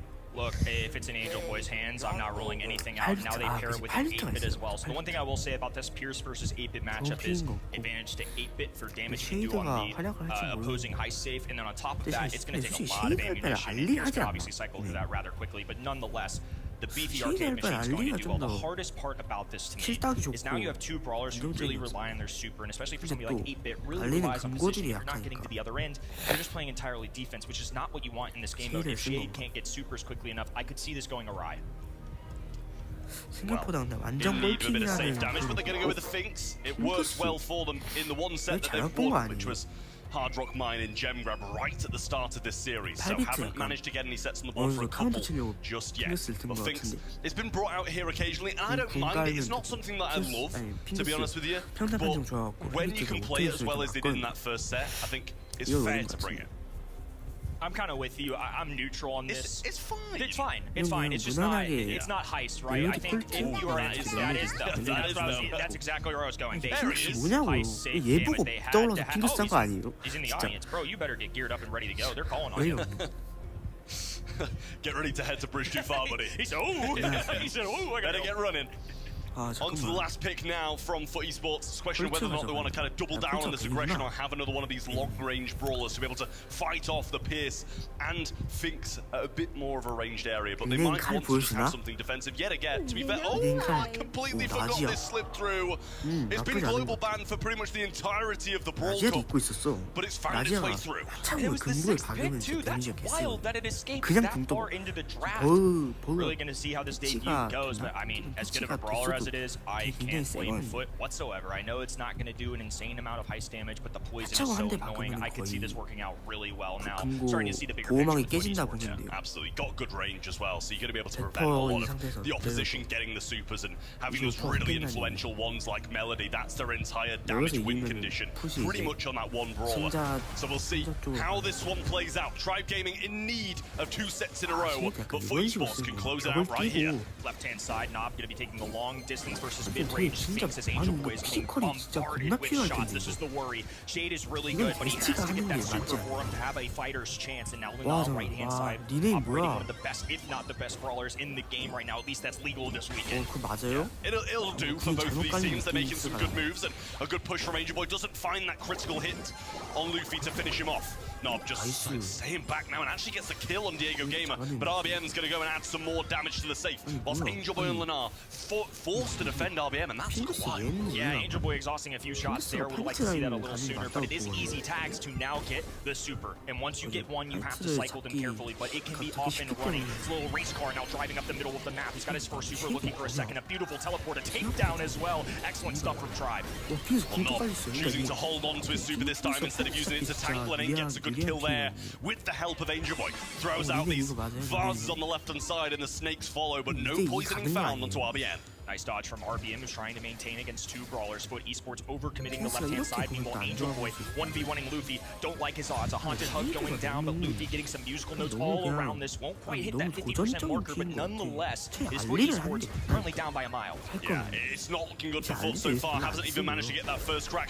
3% to be fair, never mind the first crack. And RBM making a move here. Lane having to run all the way back. And these Finks supers down the left-hand side. I'll say, listen, I didn't love the pick, but it's working. Was nervous that Foot were going to have a hard time getting the other side. They have to take advantage of the purple button rotating around Angel Boy right now. Luffy rotates right-hand side. Have to watch out for that super. Already half HP. He's getting some tags out now. Critical hits raining in, not pouring in shots as well. But Luffy doing the exact same on the bottom, and there are several heist tiers up. Hypercharge going down, plenty of snakes going in, but there's poison damage. It's not enough. RBM still remaining as well. Couple extra tags, and Tribe Gaming will grab one in set 4. I mean, as much damage as an 8-pit does, a base race when you're 50% down, probably not the best shout, I'd say, but Foot Esports know better than me, and maybe just kind of chalk that game up, want to move on to the next one, because it didn't seem like they were going to be able to win it, weren't really able to get any time on the opposition safe until they were just kind of allowed to. I think Foot Esports' road to victory in the set is just going to be a little more difficult. It's a lot of control-oriented brawlers on the left and mid lanes coming in from Tribe Gaming, but Luffy was just able to escape their clasp several times and get onto the enemy end. This is better though. Angel Boy survives the start, gets a couple tags. You just gotta work your way to that first super, then your job becomes so much easier. Yeah, RBM doing a great job here, going really aggressive, knowing he can just turn back the clock and TP away. A super used defensively again for Angel Boy. He's now trying to move over to RBM, who shouldn't have a gadget and doesn't manage to get away. And a much better start in terms of damage. Yeah, they've only done like 10%, but that's a better start for Foot. They need to find a way to walk Nob up the map, but a perfect slowdown there from the Time Warp, as now the right-hand side is cleaned up by Nob. Diego Gamer still holding down the middle. RBM rotating away. Oh, a nice tag from Angel Boy. Perfectly executed tag, and now this is going to be the whole Foot roster up the middle. This is fantastic. Shots pouring in. The first high safe. Pierce, good stuff from Foot. And a wasted Fink super before he went down there as well. I don't think he thought that Angel Boy could reach him. He's slowed by the Pierce shot and forced to run away. Lane, knowing he can't do too much damage, he's just getting the kills, trying to get his teammates to come up. You can hear the vases break up top, and the damage followed suit. Lunar's been doing a good job in this game in particular, really occupying space on the right-hand side, getting kills. Now Diego Gamer close to one of them, not quite. Knows where it going down. Nob letting loose with the gadget, and another high safe tier going down, well below 50%. But Nob pouring it all out for Foot Esports, now down to the final life of that high safe. Yeah, Diego looking like he's going to burn here as well, and does. Luffy on the right-hand side, can't get across to stop Nob and Angel Boy just yet. There's the turret. Extra credits thrown down too, and that's going to be match point. Up next.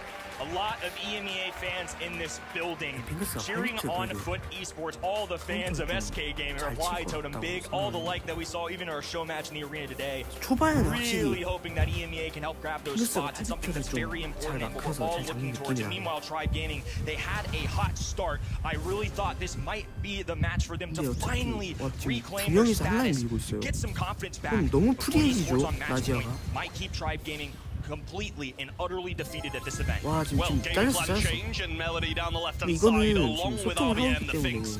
But it's an even worse start this time for Tribe Gaming, which isn't boding too well. But Luffy, early super, doesn't even get away as Angel Boy will get the kill. But RBM, free reign of the mid now, but it's the same for Lane on the right. Not overly worried about Finks, at least for Foot Esports, because up the middle of the map, it's not going to do a ton of heist damage. Angel Boy, of course, rotates forward. Now up the middle, does have a little assistance from the turret. This can allow Nob to expand with space. Pierce from the long distance, trying to rain shots down, but Angel Boy is speedy, quick, lightning fast. Nob still hitting tags on the right-hand side, doing a great job of puppy guarding Luffy from moving up. I mean, Nob just stopping everybody from coming down this left-hand side, and Luffy being kept at arm's length now by the Naja on the right. The Nate doing a great job here. Has been given pretty much free roam with the right-hand side for the most part. Hypercharge on the left-hand side. RBM not going to be able to TP out of reach, but still doing a great job here and finds the kill with the help of his super. This is a good start for Luffy. Gets a few tags. RBM there to close out as well. One extra, now down to 75%. It's only a few percentage points remaining. They're on the same tiers as high safe positioning for Tribe, or at least was past 10. Now Angel Boy's able to go. Well, the Snake's back again, trying to find the poison on Luffy, and does. That should be a kill for Angel Boy, and Hypercharge will follow as well. Just narrowly survives, and RBM, with a slither of HP on the left-hand side, stays on his feet. They're gonna hold firm in the mid. Little freedom here is what releases Hypercharge middle. It's gonna trade on both ends as now Luffy goes down the map. You can see how much damage this is truly doing. The Hypercharge from Melody is so coveted for this game mode, and Luffy ran it to perfection. Well, that's what he needed, and that's what Tribe needed as well. There's the Super 2. Angel Boy's going to go down, and all of this map. 렉 뭐죠 이거? 채팅 한번 볼까?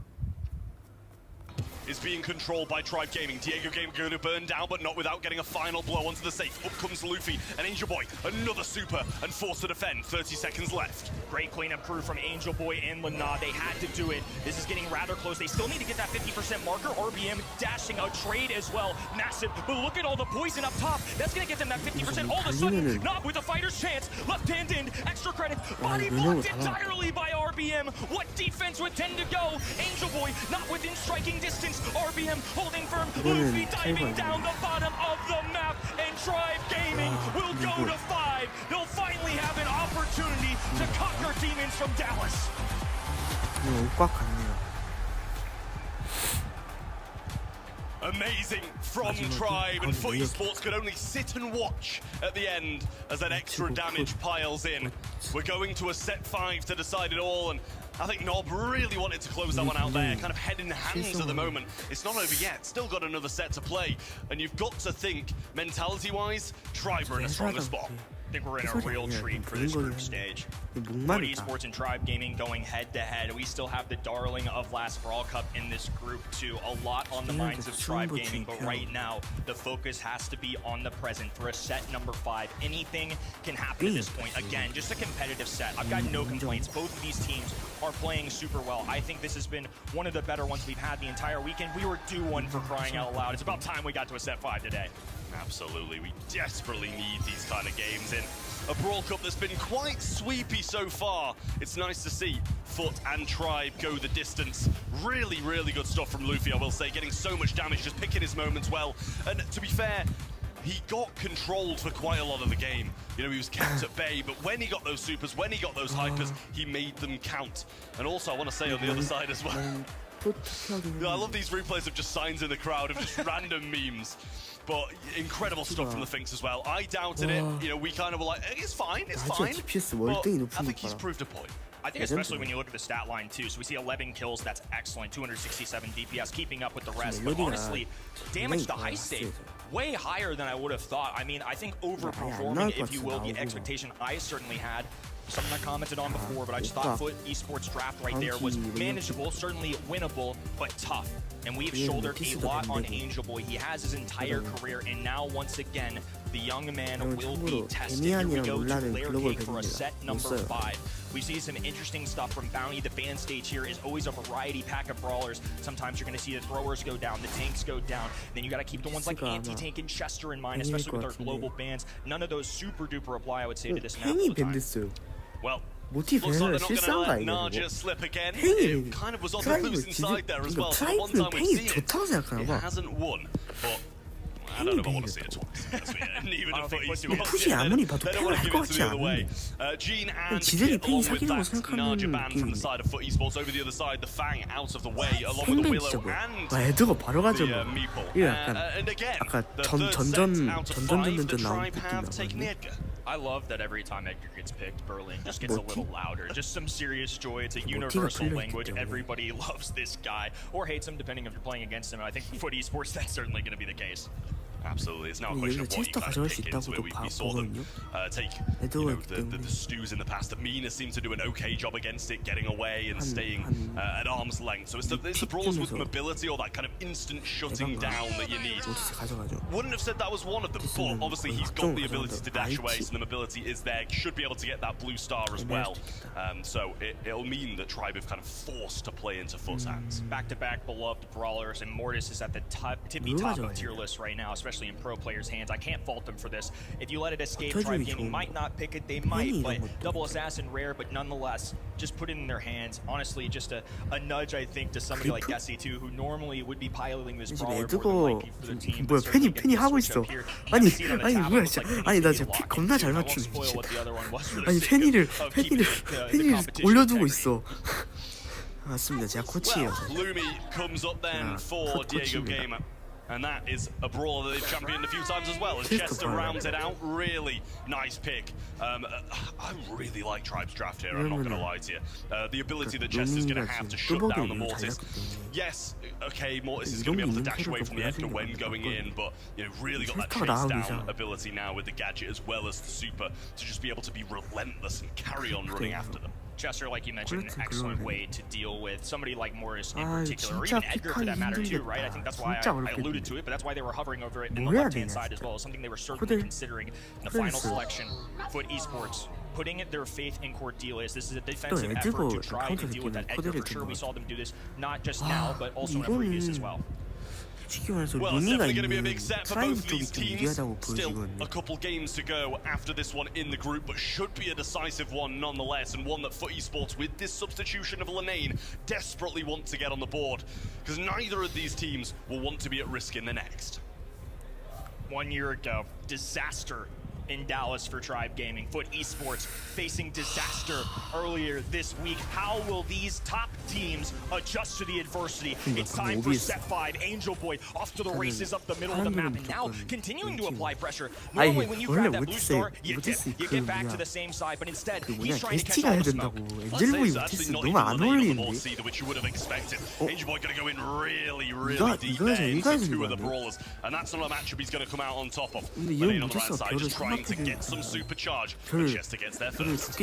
Now a heal coming out of RBM2. Nice roll of the dice there in terms of what he could have gotten out of that hat. Luffy, though, has finally charged up that super, and he's lurking. Top right-hand side. They haven't quite scouted him out yet. He's going right at Lina. He has a super available, but knows it's not enough. And this time, Angel Boy gets shoot hard by Luffy, and now it's 6-1. Foot Esports can't even boast a kill. I mean, incredible. Just jumps over that super, prevents him from getting the heals. Really nice stuff. There's the penny turret down, though, and now Luffy goes into the back lines, jumping straight over Angel Boy again, and he's not having a fun time on this Mortis. No, not at all. And now he goes down again. Angel Boy has just been cycled out so many times. A disastrous DPS for Foot Esports right now. No kills at all. Lina maintaining, but Tribe Gaming perfectly comfortable, especially with Chester on their team, of holding the back lines a little bit. Diego Gamer with the gadget available. Finally, Lina's able to do something about this. Tries to hop away. Luffy jumping in his own, though. Angel Boy can't pursue the kill. He's been cut off by Diego.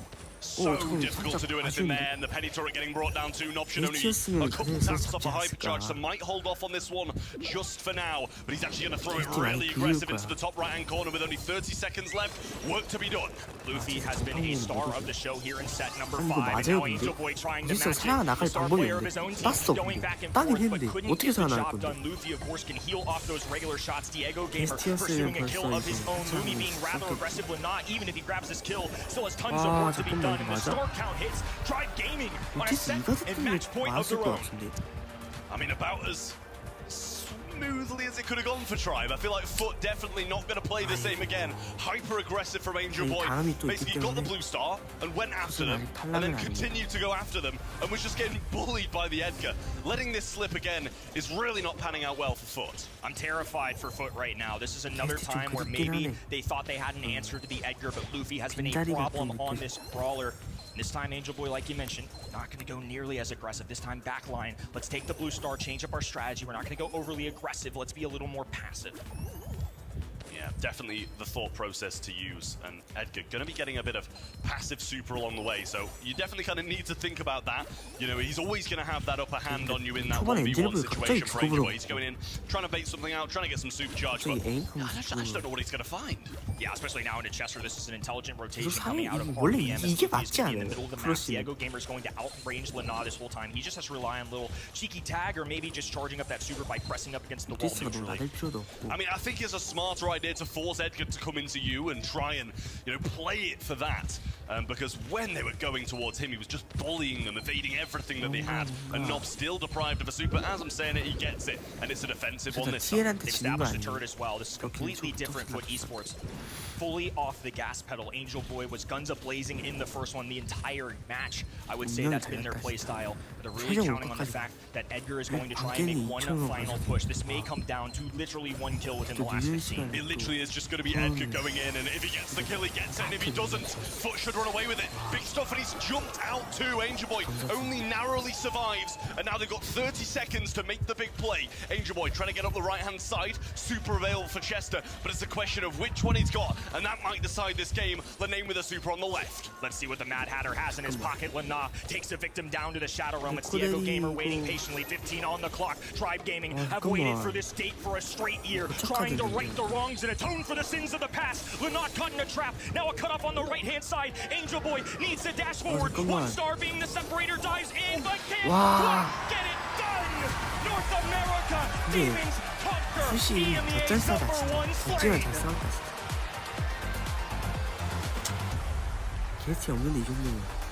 Set 5 is all that could separate these two monsters. Foot Esports falling short, but Tribe Gaming come out on top, and that is huge for them in this group. A really, really difficult group to be in. Getting a win against the favorites catapults them to the top. Excellent showing from both of these teams. Easily one of the most entertaining matches. By no means are Foot Esports done. Regardless of who you're a fan of, this is still a group stage. Still a lot to prove, but for now, let's go down to the winner's circle. Can't wait to see what Tribe have to say. Welcome back! What a match that was! Can we make some noise for that match? That was insane! Let's make some noise! Wow, that was the best match that we've seen on stage so far. So, I just have to say, right, last year you guys put so much pressure on yourselves coming into the Brawl Cup. Is that something you guys just like try to get out of your minds now to like come into this and to just play your game? Because you played incredibly well. Sois conocidos por haberos puesto mucha presión sobre vosotros mismos en el pasado. Viniendo a esta competición, ¿creéis que esto ha sido algo que habéis mejorado? Porque claramente habéis estado jugando muy bien. Sí, yo creo que we have been like preparing for matches more, and I think it paid well because we felt more comfortable. Well, you look more comfortable as well, and being able to bounce back from being at a loss and going ahead, it was an amazing match to see, that's for sure. Now, I need you to kind of think forward to your next match. You're going to be against Toxic Lotus. Now, last year, that was a big moment in the Brawl Cup, let's be honest. Do you feel mentally prepared for them? And, you know, what's your thoughts ahead of that match? Bueno, nuestra próxima partida es Black Lotus. Es un partido muy importante. Fue una gran partida en el pasado. Como we feel excited to have our revenge. We're prepared and we will do our best. I love that. It's a good answer. It's a solid answer. Ladies and gentlemen, give it up one more time. It's Tribe Gaming!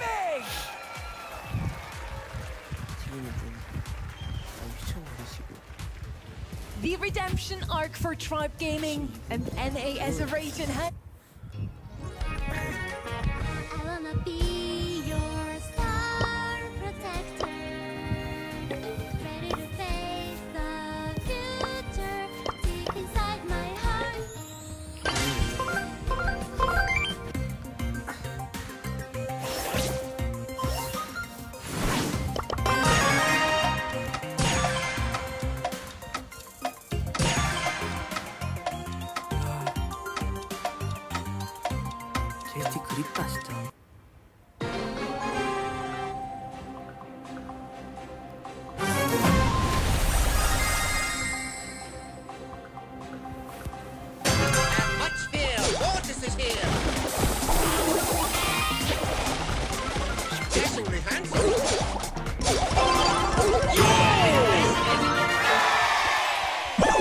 I bring you the gift of darkness.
끼워 넣으시는데 왜 이러는 거예요, 진짜?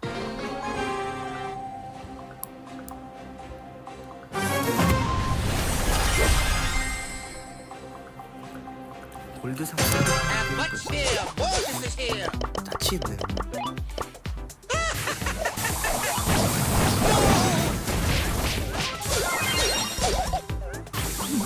이거 다운 사람 이거.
Blame heroin, reporting for duty.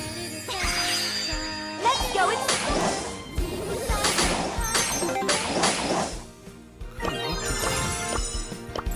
별로 떴을 때 주지. 지금 필요가 없는데. 제사상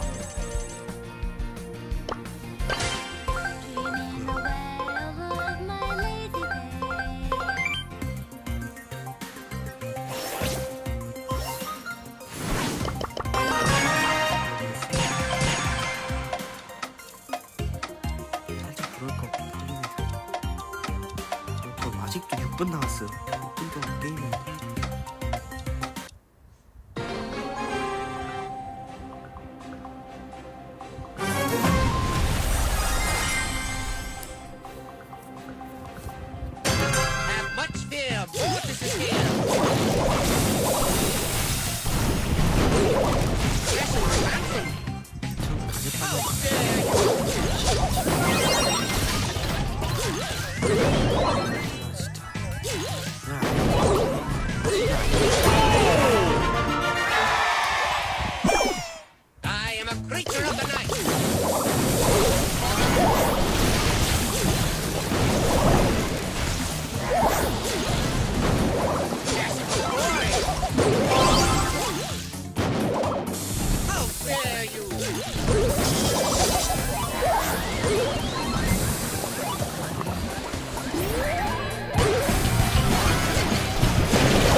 브롤컵을 보니까 정신이 차렸나 봐.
브롤컵 보러 가겠습니다. Lenon. 어림씨도 푸시 나왔고 Engine. Talk. OU. 여기 선수들 다 이름이 짧냐? Heading into draft now, it's the second time we see Foot Esports playing on that stage. Toxic Lotus didn't really get to warm up too much on the stage itself, but they have been scrimming just seconds ago, still warming up for their opponent now. 좀 봅시다 잠깐만. %, but getting of his own Lumi being wrapped. Third in this. Toxic Lotus are and nearly the best example of working pretty well with what is a really challenging set of circumstances. You know, historically, any kind of substitution coming into a squad has not fared a language barrier. Seems to me they sneaked in somehow, and that Gene, Angelo, pretty standard response because with Colette, normally a bit of range, especially a knockout, can normally counter it, but Colette's just so strong. It's going through as a speed run of a draft right now. We were discussing potentially as well. Colt is being played quite a lot here, and we saw Sands on it yesterday. Kind of an interesting brawler that's kind of rising forward slightly in terms of the picks and the bans. I think Gene is actually still open here as well. Very safe one that Tox already picked up on the right side. Ruff's kind of come in now, and we know what that supply drop can do, especially to hand over the high charge to Colette. It's quite dangerous. Okay, so with Foot's comp, I think they're lacking maybe a little bit of health, especially once the gas starts to close in. They've already got something to do with Gene with the roughs, with the sandbags. They've got Colette with wall pressure. I mean, they either go with a sniper. They don't really want to open up the map into the Angelo. They want something that can be aggressive. So Ollie, perfect pick right there. Ollie's going to be able to hook the walls a lot, create a lot of pressure, and yeah, let's see what Toxic Lotus respond with. That's an interesting one because I see Toxic Lotus actually likes to play Shelly on this map. Let's see if they're going to pick her up into that Ollie or if they have a better idea. So far we don't really have anything to open up the map except maybe Ruffs. They could also still go with a thrower as last pick. Also would work just fine.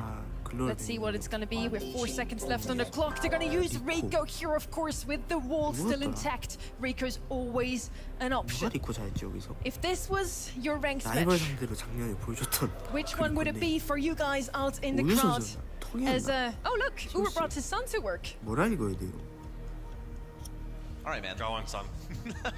We'll bring everyone in. I'm so happy I finally get the opportunity to bring everyone in. This is a ridiculously amazing match. Foot on the cusp of defeat, in fact, against Toxic Lotus, the Grim Reapers of North America, in the last Brawl Cup, making top 4 over there. Foot Esports, anticipated to be the front runners here, now find themselves as passengers, possibly to their own doom. Couple things to look out for here. 2 hypnotizers at long range available to Foot Esports between the Gotcha Gadget and, of course, Lenar. His all eyes on me Gadget if he's taking it. Might have fancied the extra mobility for Dire, but I suspect it was more the former. So see how that plays out. Both sides also have good AoE healing around their support brawls. We've got field promotion and magic puffs. All of Toxic Lotus backed up into their spawn, but it's only temporary. Engine also really confidently taking the sight lane down the right side. Gonna get a super as a result. It's gonna be valuable for the later stages. And everyone from Toxic Lotus working together to deny Lina value. It's a big responsibility to put on a substitute player here, as Ollie has the sole responsibility of... Oh, what a hypnotize from Lina! Well, this round's a wash. I can't believe he pulled that off. That is wild. Yeah, Lina, obviously, not with the gadget I expected him to have brought in here. Engine's in trouble, can drop soon for sure, but then it's going to get flipped on out of it. That's rough stuff. He tried to jump away, and now Tok is going to be solo into this. Sandbags well apportioned for that final showdown. Was possible for Tok there, really. He'd gotten the takedown onto Angel Boy, then it was very much in the cards. Utility for Foot Esports, they have a hypercharge to hand over to Lina. That will be their win condition here. So Nog just needs to get the super now, and Lina needs to farm up a bit of supercharge himself. Could get it off of Tok on the right side if they're able to find his position. Haven't scouted him out just yet, still playing defensively. Once they get some better intel, that's when they'll spring into action. Colette with the buffies, pretty powerful, especially the star power buffies, right? If it's mass attacks, you can get a shield that persists after you use that super. Or Pusher has a stun component attached to it now at the very end of her range. Toxic Lotus creating pressure with this Gene super. No one from Foot can get too close. They've already used the bag, so they definitely can't push up now. Poison's bound to close in any second from the top first and then from the sides. That's going to be a pull onto Angel Boy. Opens things up early on in the round. Engine is trying to hang on to his hypercharge and super as well. Best case scenario, OU gets a super for himself. Nob is going to see about that though. Lina on the right side gets hypnotized. One more shot to finish off. Tuck falls in unison. 러퍼스에 뭐가 있다? Kind of the problem when you lose the collector, isn't it? You do not have the damage. If it's just Ollie, you can't even take a Rico down solo. You need that team involvement. You need 3 players. Still Toxic Lotus playing on the backlines here, letting Foot make the first move. Lina gonna come in with a hypercharge and super. OU tries to snap him out of it with the super. You either pop it or you drop it. That's another hypnosis onto Tuck, but he stays alive. 2 versus 3. They knew that they had to go into action then to hopefully equalize things on numbers, but it's just not happening. Best thing they can play for now is Talk Super, and for Engine to get a super to pair with his hypercharge. Could bring this to a 2v3 off of that. Talk playing super offensively. Gets it done with 44 HP, just out of range of Angel Boy, but Engine, no! Not taken down. Tragic for Foot. It's an equal game. Leonard's got to be kicking himself after that one. His opponent was at 44 health. They've located Talk, finally brought him down. Hyperactive for Engine though. Nob has to cower. Wait this one out. Engine's going to hold on to that super, but now Ruff's v Angelo for the final fight. It's going to be a lot of tankiness over here for Nob as he soaks up both of those arrows to finish off the game. Not a 1v1 you are slated to win when Ruffs has the bags to soak up non-piercing damage. The Ollie Ruffs combo is pretty terrifying.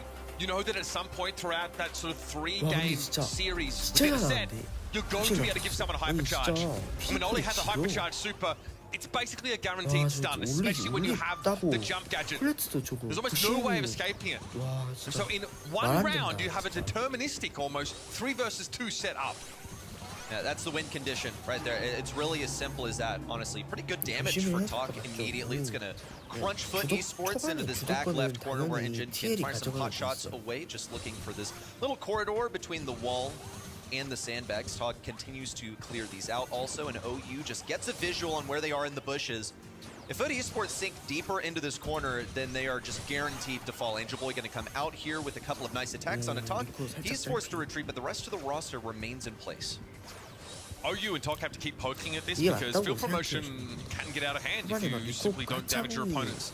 It can give you overhealing and increase your max health pool as time goes on. Each tick is only a small amount, so it takes a while to get there, but you still have to respect it. Lina jumps in, OU flattens, no chance for a hook there at all. Now Engine surrounded, knew his goose was cooked and held onto his super for the next round. Talk a Deadman here on the right side. Foot Esports remain 3 strong. Toxic Lotus simply got encircled. Once the poison forced everyone into close quarters, Ollie was able to profit massively. He needs shorter sidelines. It's just a game of survival until then, unless he plays for a super early on. Has a super, again lasered by Talk actually. Tuck wasn't going to get that kill, but he has forced everyone back into the left side once again. Now 3 supers to utilize for Foot. Best case scenario would be Nob getting that supply drop onto Lina. Even better would actually be a hypercharge.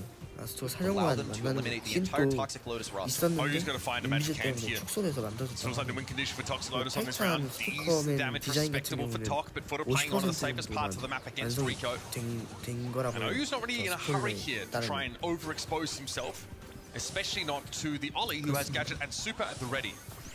Waiting for a pull on Angel Boy. I think that's the best target. Lina also could get caught a little bit too aggressive. Toxic Lotus testing the waters, sending Talk and Engine on the aggressive. Gonna be temporarily hypnosis onto Talk. Same move from the top this time. Nob and Lina both hammered down. A hypercharge towards the center. This one's for Lina if he can converge with it. Engine over to the left side. Manages to keep it secure. Talk the last one. Needs to hit the super. The strike. 87%. Keeps Lina alive. Just a shred of HP to secure set 1. And a reverse situation of what happened to Lina in that first game, where his opponent 40 health left but managed to stay alive. It's hard to predict the damage that comes in from that Ollie. It's a little lower than you otherwise would expect, but there, one shot was enough to win it out. A very close end to that round, but honestly, in general, that set felt like Foot had a chokehold on it from start to finish. A powerful composition that featured a lot of crowd control. And even though Reddy, it was a little bit lower on the damage front, when the gas started to close in, they had enough utility to skew the fight in their favor every time. That's what Knockout's about. It is about the setup and then the execute. Each round just follows that same pattern over and over and over again. But you can deny that utility. You can keep Lina from getting a super, but he actually did a pretty good job. Also got the hypnosis pretty early on in some cases, which impressed me. I feel like putting Lina on a tank is definitely the correct match. However, as a substitute for the team, that is a pretty tall thing to bear. Yeah, I mean, he's one of the best tank players, I think, globally. Is generally what his reputation was, which is kind of why that previous matchup was fun in many ways. This matchup, obviously, promises to be pretty spicy as we go forward, because this Toxic Lotus team, mechanically, are considered still that best team in mainland China. The consensus is that they were outdrafted by A0 on multiple occasions. But if you get Toxic Lotus on a good comp, then they're a team to be feared. I will say that they used the Miko comp on Heist pretty frequently last year, right? But the first to really bring it onto the world stage. Miko has a star power that lets him do more damage to inanimate objects or non-player entities. So a bit of a no-brainer there. That cat is out of the bag, and some teams have figured out ways around it. It's still scary if you run into a Heist game in this set. If Toxic Lotus can last that long, expect to see that be banned out against them. But this is a team who've worked very, very hard on that individual level. The coaching's been solid. Star Dragon is someone who's been pretty vocal about there's a lot to be excited about. Yeah, coming out of the mainland China region and getting to see another one of their representatives here in A0. Shame they've already bowed out of the competition, but Toxic Lotus now have to basically carry the expectations of that entire region alone. Putting that on everyone's radar may have been a mistake. Not that it's Star Dragon's fault. Is it their fault for winning and showing everyone that they have the skills that they deserve to be respected?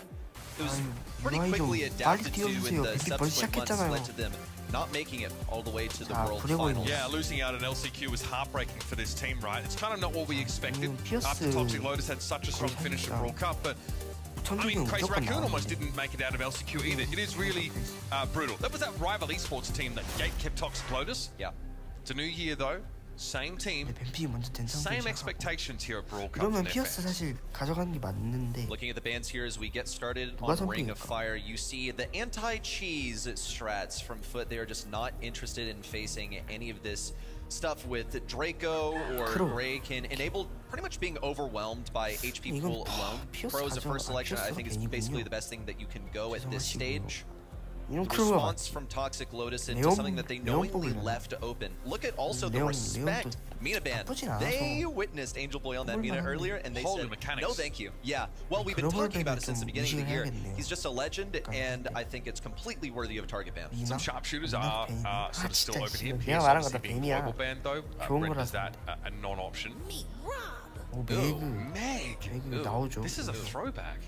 Okay, obviously, so Meg pretty effective at covering, a lot of space in the middle of the map. She's pretty quite good against Finks, even if Finks is sort of banned out because her fire covers a wide arc. And yeah, the B gonna get picked up. This for me feels like a little earlier in the year. B was quite oppressive on this map. Rattle Hive's still quite powerful, and she's still a great sharpshooter. Yes, we used to talk about B here a lot, but I think she's just been basically outdone by other snipers. But as you can see, Pierce has been taken out of this. So what is your high DPS to deal with this B? Are you going to out-sniper, or are you somehow going to circumvent her? Well, hey, guess what? You can't alley here. Are you going to Mortis? Is that how you're going to get the backlines? Not really ideal into that Meg. It's going to blow right up in your face, literally. That is how you approach the Mortis. Penny's going to be here for control. No wall break just yet, so not really something that can be boasted here. And I can't really think of a wall break brawler that would be too phenomenal for a final selection. It's probably just Griff, honestly. Yeah, but I don't know. I just don't like how he fares into these matchups versus either Bro or Penny. Yeah. It would be bad if they were forced to go that direction. I wonder if there's like thoughts to try and fold a tank in here somewhere, right? Yeah. Colette's been banned out, but Kenji is an option here. Okay, Jester just really potent, obviously amazing in his own right at dealing with those tanks himself. And with the hypercharged super, that will clear the point sort of 9 times out of 10. Just don't want to roll too often into the pop rocks. Otherwise, it can be a little bit more difficult to assert yourself. I see 2 anti-tanks. I see a mid that's a sharpshooter, yes, but you really just play her for the turret. Maybe also the potential to like pierce through any spawnables. At this point, they could honestly go another sharpshooter for Toxic Lotus. They're gonna play for control. Control is always going to be anti-tank. You know, there's sort of like a triangle, sometimes a square, if you want to look at it, like what counters what. You play Control into tank counters. I like this so far. I think Meg is going to have a rough time. She's not going to be able to juke the Chester shots. It's not really something that you do, but she will have some pretty good survivability of the long-range enforcement from B, where if she's not contested by another like real sharpshooter, I wouldn't consider Penny to be a fair matchup for her. Then she can pretty much stick around and auto-aim for the majority of it. Pretty easy brawler to play, and if you're in a losing position at the moment, you're down one set, you want something that's consistent, not a bad direction to go. Meg does offer you pretty good staying power though, as you functionally have 2 lives. Getting knocked out of the mech means you can continue to stay on the point and accrue that capture percentage. Then a little bit short-ranged here into that B matchup, so Angel Boy looking to assist. Red Chester, of course, was at large, so you've got to respect it. Engine is going to give a bit of ground here on this left side, but that squeak is always going to be a pain for Angel Boy. I guess OU feels like he has to contest Knob here on the right side so that Talk doesn't get pushed too hard, but a lot of times you would run Meg up mid and just utilize the HP. It's going to be more difficult into Knob on this throw. As he gets pushed back, OU going for the matchup onto Knob. Knew not to waste his ammo. Knob survives, but only for a moment longer. He just throws a distraction so that Knob can push up in mid, and it works. Knob strays right into those shots from OU. Now it is finally time for Toxic Lotus to get on this point. They desperately need to do it, but Lenat is just so quick. He's outrunning every single one of these bees. Fantastic dodge work here, of course. If you're a consummate tank player, you definitely know how to use your mechanics to avoid these shots that come in. Angel Boy is a problem. He just dove deep onto the B, and now there's no room to get the B set up on that angle. OU here survive, finds a super swing, but Knob simply steps up. 그냥 다 막아버린 거 개지렸어 진짜 미친 거 deep 아니냐. in the enemy bushes. This one's just unwinnable for Toxic Lotus at this point. They are outgunned. OU expiring on the point as Foot Esports sit in the zone and fire at their logo. Another game for Foot as they outplay systematically Toxic Lotus and perhaps an outdraft. I think Pro is just too quick for B to run at this rate. There is potential. Of course, you still have to execute on this. On the brawler head-to-head, this is often the discussion. High base move speed and access to flat damage reduction. Off that shield, Pro is a real problem. High burst damage brawlers. In fact, that's where that shield is its best. Okay. I kind of get it. You don't want to run out of spawn?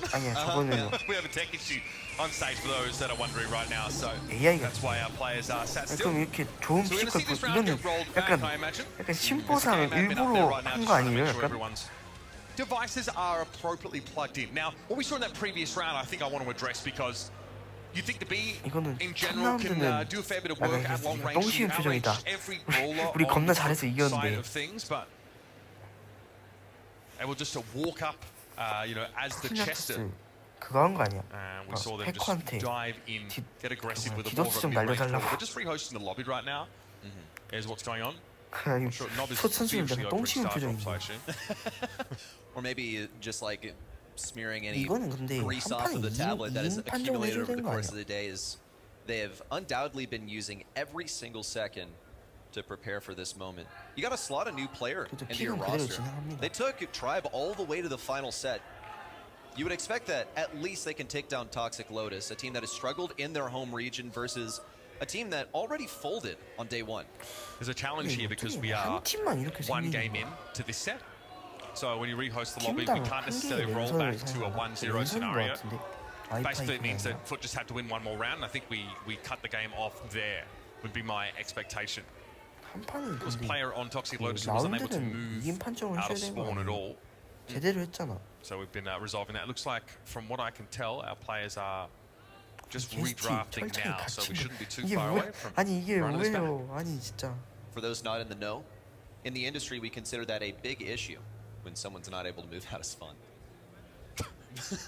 I mean, yeah. I made a joke about it. Obviously, I could see why they wouldn't want to play too much when they feel like they've been out-comped, but yes, you gotta have faith in Toxic Lotus.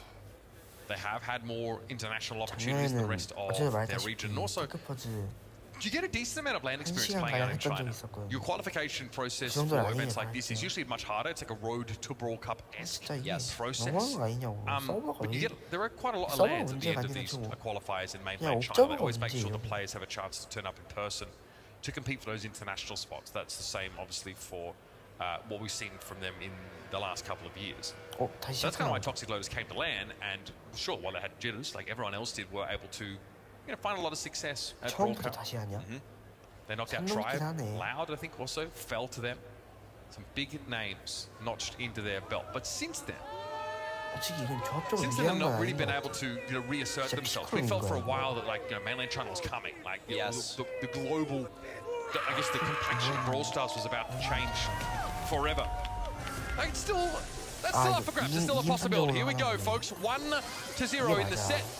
One round in favor of Foot Esports. Already the adjustments from Toxic Lotus, they put priority on getting this residue at mid to halt Lina's progress into mid. Oh, looks like they've gone idle once again. No loot required sometimes to get your opponents to freeze, 트레이드 but 마크야 그냥 we're going to get that resolved.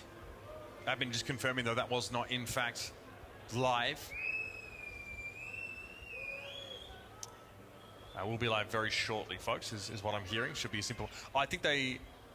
Yeah, jumping back into the draft very quickly. Could also be an issue of, needing to give the win to Foot to properly simulate the 1-0 lead, right? Because we restarted the lobby. Technically, it was at 0-0. So Foot, we need to give them the first round, get that out of the way, and then we can jump in with the rest of the series. So hang tight with us, folks. We're just getting the game state back to where it was before our tech issues crept in.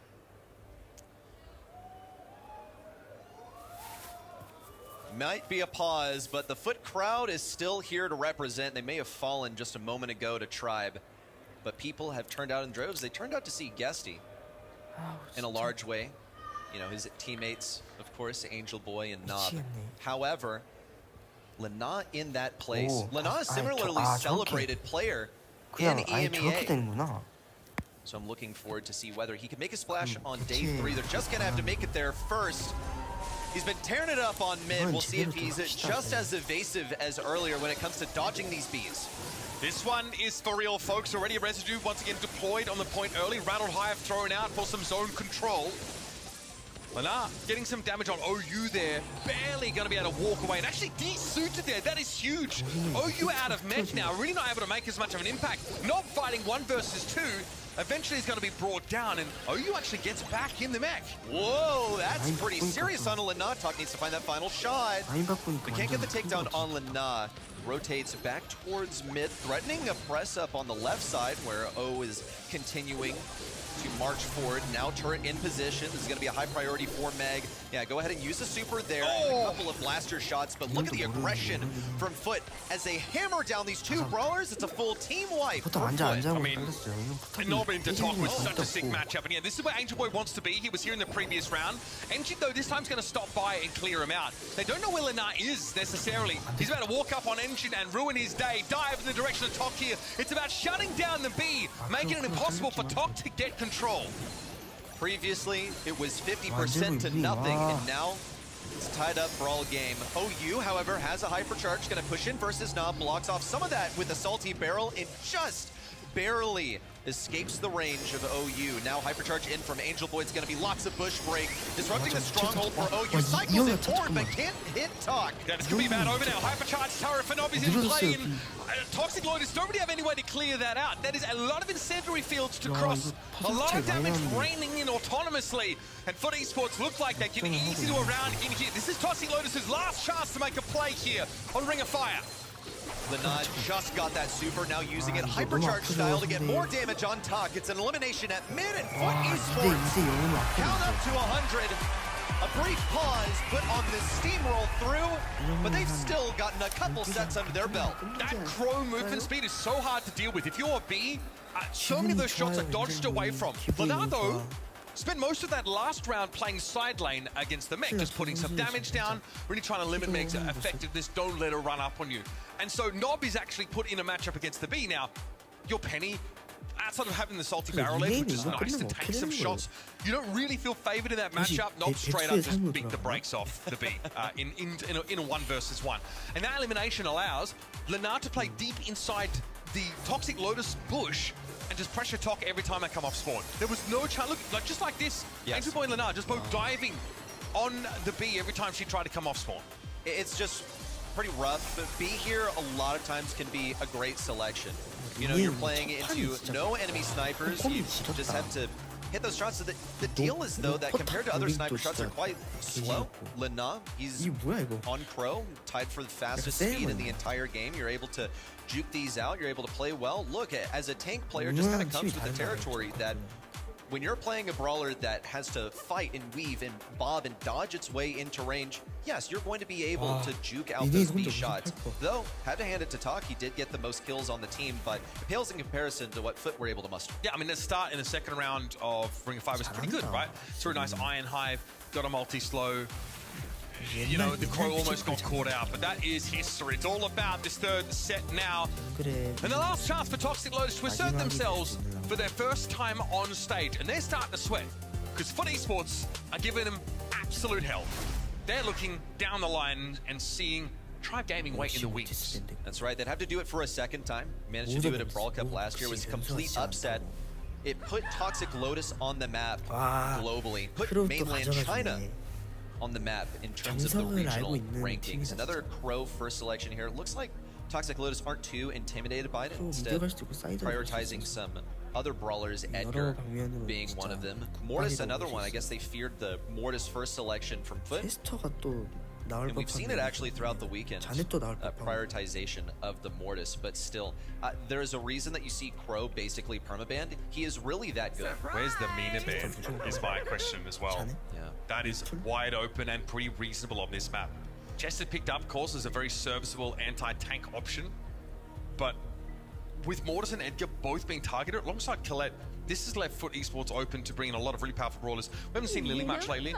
She still conditionally can work on a lot of these gem grab maps. Naja was open and can be taken, but there are so many strong options. Rosa, Nita if you're concerned about other tanks. Yeah, the Walrus, I think your Royster. Stu also, you can sort of bring that one in here. Start to pressure the Naja down, for example. Viable mid option. See what Foot decide to go for. They have a way of clearing out these bushes on the right side. Totally outmatches the Chester. Phenomenal anti-tank, by the way, so already preemptively accounting for anything. Lily now making an appearance for Foot. I think this is exactly what you need to do, because Naja just doesn't have the defensive capabilities to deal with it. Yes, she has spawnables, but it takes kind of a while to deploy them at close range. So I guess she'll have to not play mid. Maybe they'll have to set a Chester over at mid so that they're safeguarded against the Lily. I mean, that really loosens up the side lanes a lot. Yeah, looks like we have both Nita and Lily picked up here. Hinted at least, you know, Lily being a go-to just to be able to pressure that gem carrier, but now you've got something that could answer a potential tank pickup. Especially, she's pretty oppressive when you play the right side of the map with her.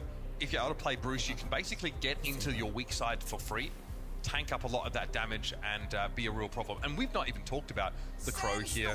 So good at scouting out those bushes. I like the Sandy here, but there are a lot of compromising matchups, and you know, you need to be able to hit this stun on the Lily, otherwise she's going to tear through your team. I don't really get it. I think, yeah, you can stun a Lily, and what? Cool, you got your gadget, you got visibility in the bushes. Guess what? It takes you 5 shots to get there. Where are you going to get them? You going to get them off Lily? Pressuring you? Is Lily going to offer you those opportunities? She can just sit behind a wall and wait for you to try and peek pinch with teammates. I think it's entirely viable. We'll see how well that Sandy fares. In fairness, it does outrange most of Foot's comp, just in terms of how their brawlers work. But yeah, not great, Sandy at range. Here we go. Nope, we're going to be a nuisance. Start to reveal players inside those bushes, and Angel Boy's already going deep. It's all about going after Tok here, who has that stun gadget at the ready, and Angel Boy respects it. Funny bit of damage, but now these pesky snakes are going to emerge from eliminated brawlers. Foot Esports getting pressured into their own bushes. Tok in a super forward position. Does manage to get his first super kicked off, and it's so much visibility inside of Foot's bushes. Toxic Lotus now just commencing the assault. Engine's going to pick up the first kill as a response to this Lily aggression. Okay, so the Sandy super gets online pretty early. I do like that. Kind of allows Toxic Lotus to start to snowball a bit of a lead. Angel Boy, all he needs though is one connection, one good way in on the enemy gem carrier, and it's over. Sandy's out of the picture now. Ancient's taking a little bit too much damage. I don't like this at all. And there goes the Chester. 3 gems dropped. OU though would in theory be the designated gem carrier, but look at how much map control Bruce the Bear gives Foot Esports. They are at 9 gems ready. They're all pressured out of their bushes, and Angel Boy's ready with the hypercharge. Gonna go for it. He manages to steal away this gem. It's what Foot Esports needed to begin the countdown, but none of them can afford to die. 10 seconds to go, no utility for Toxic Lotus. All battered, beaten, bruised. Talk gonna look for someone with this gadget. Can't find Lena, can't find Angel Boy. As he pops out, OU into the gadget. It's nothing for him to do in close range. There's just no pressure from this Toxic Lotus composition. You see the utility is quite helpful. They do get good map control off that first Sandy Super. Now the stuns are really impactful. And okay, you stop the Lily once, twice, okay, fine. As soon as Angel Boy walks back in with a hypercharge, the gem carrier is under extreme pressure. Well, Lily's used to this. The entire game for Lily is I'm going to push in and I'm going to die, and I'm going to die, and I'm going to die, and then I'll have my hypercharge and then I win you the game. Because you can't dodge it.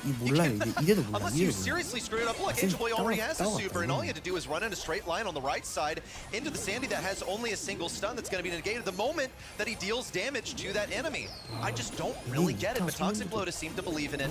We'll see if Talk has fed his super quite early on. Lena looking for the wall peek. Talk probably just one shot off the super. Gonna use it on the next pitch, but despite the best efforts of Toxic Lotus, despite them taking 2 brawlers that are supposed to fare well into tanks, they're being walked all over. Naja, look, annoying, but slow projectile speed and can only fire 1 at a time. So overall, her DPS is not great. It's how she operates as a control brawler that can become oppressive. But OU hasn't really been able to do that. We haven't really seen that aspect of it. Oh, Engine gets caught out. Well, there's only one gem on Toxic Lotus, so it could be worse, but this will get put to a countdown for the series.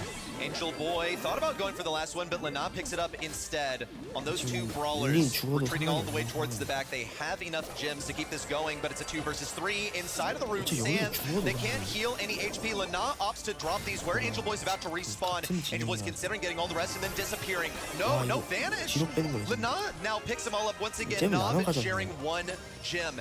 How long can Toxic Lotus persist? They've got 10 seconds to act. Yeah, at best they go 1 for 1 here in many of these situations. Here's Talk for the hypercharge super. Nob stun. Nub jumps out, still on the root sands, and he escapes with a sliver of health. That'll do it, folks. Toxic Lotus wilt under the pressure of Foot Esports. It's been a bit of a stressful week for them, and they've had to make substitutes, but they certainly looked a better team in this series. And now Angel Boy gets to run roughshod over them. Yes, a brief countdown interruption, but the result is the same. Deterministically, EMEA will send into day 3.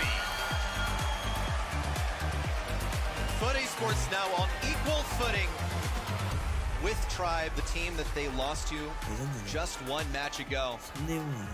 Now it's on to Toxic Lotus. If they can repeat last year's action, we could be seizing our final opportunity to have a fully tied round-robin stage. Yeah, it's the only way that Foot get kept out of day 3's play. Toxic Lotus, unfortunately, don't get to show us much in this series.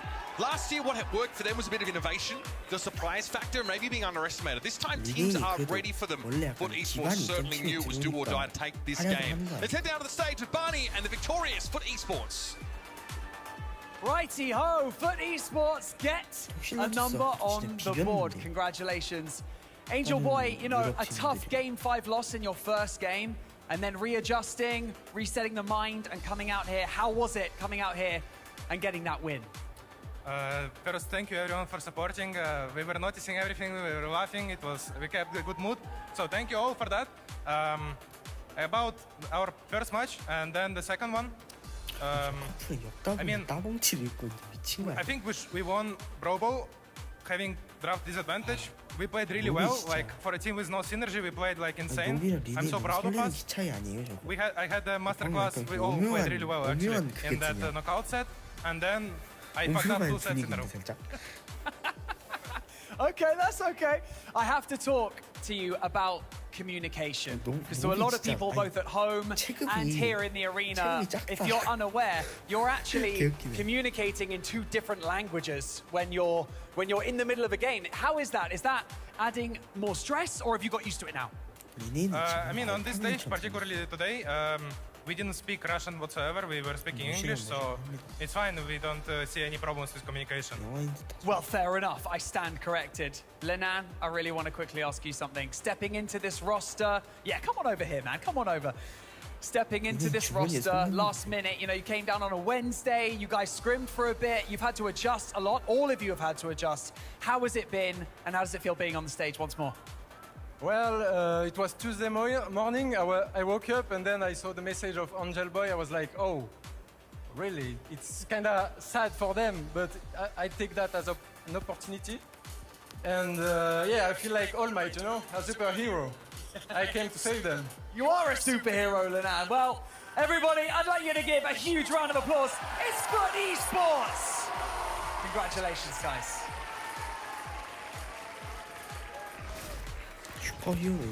He's All Might. A little bit of a hint towards the last collab in Brawl Stars with My Hero Academia. But yes, Lenan stepping in here and stepping up now in the second match. They bounce back and they make their way. At least one win now for them on the board as well. Toxic Lotus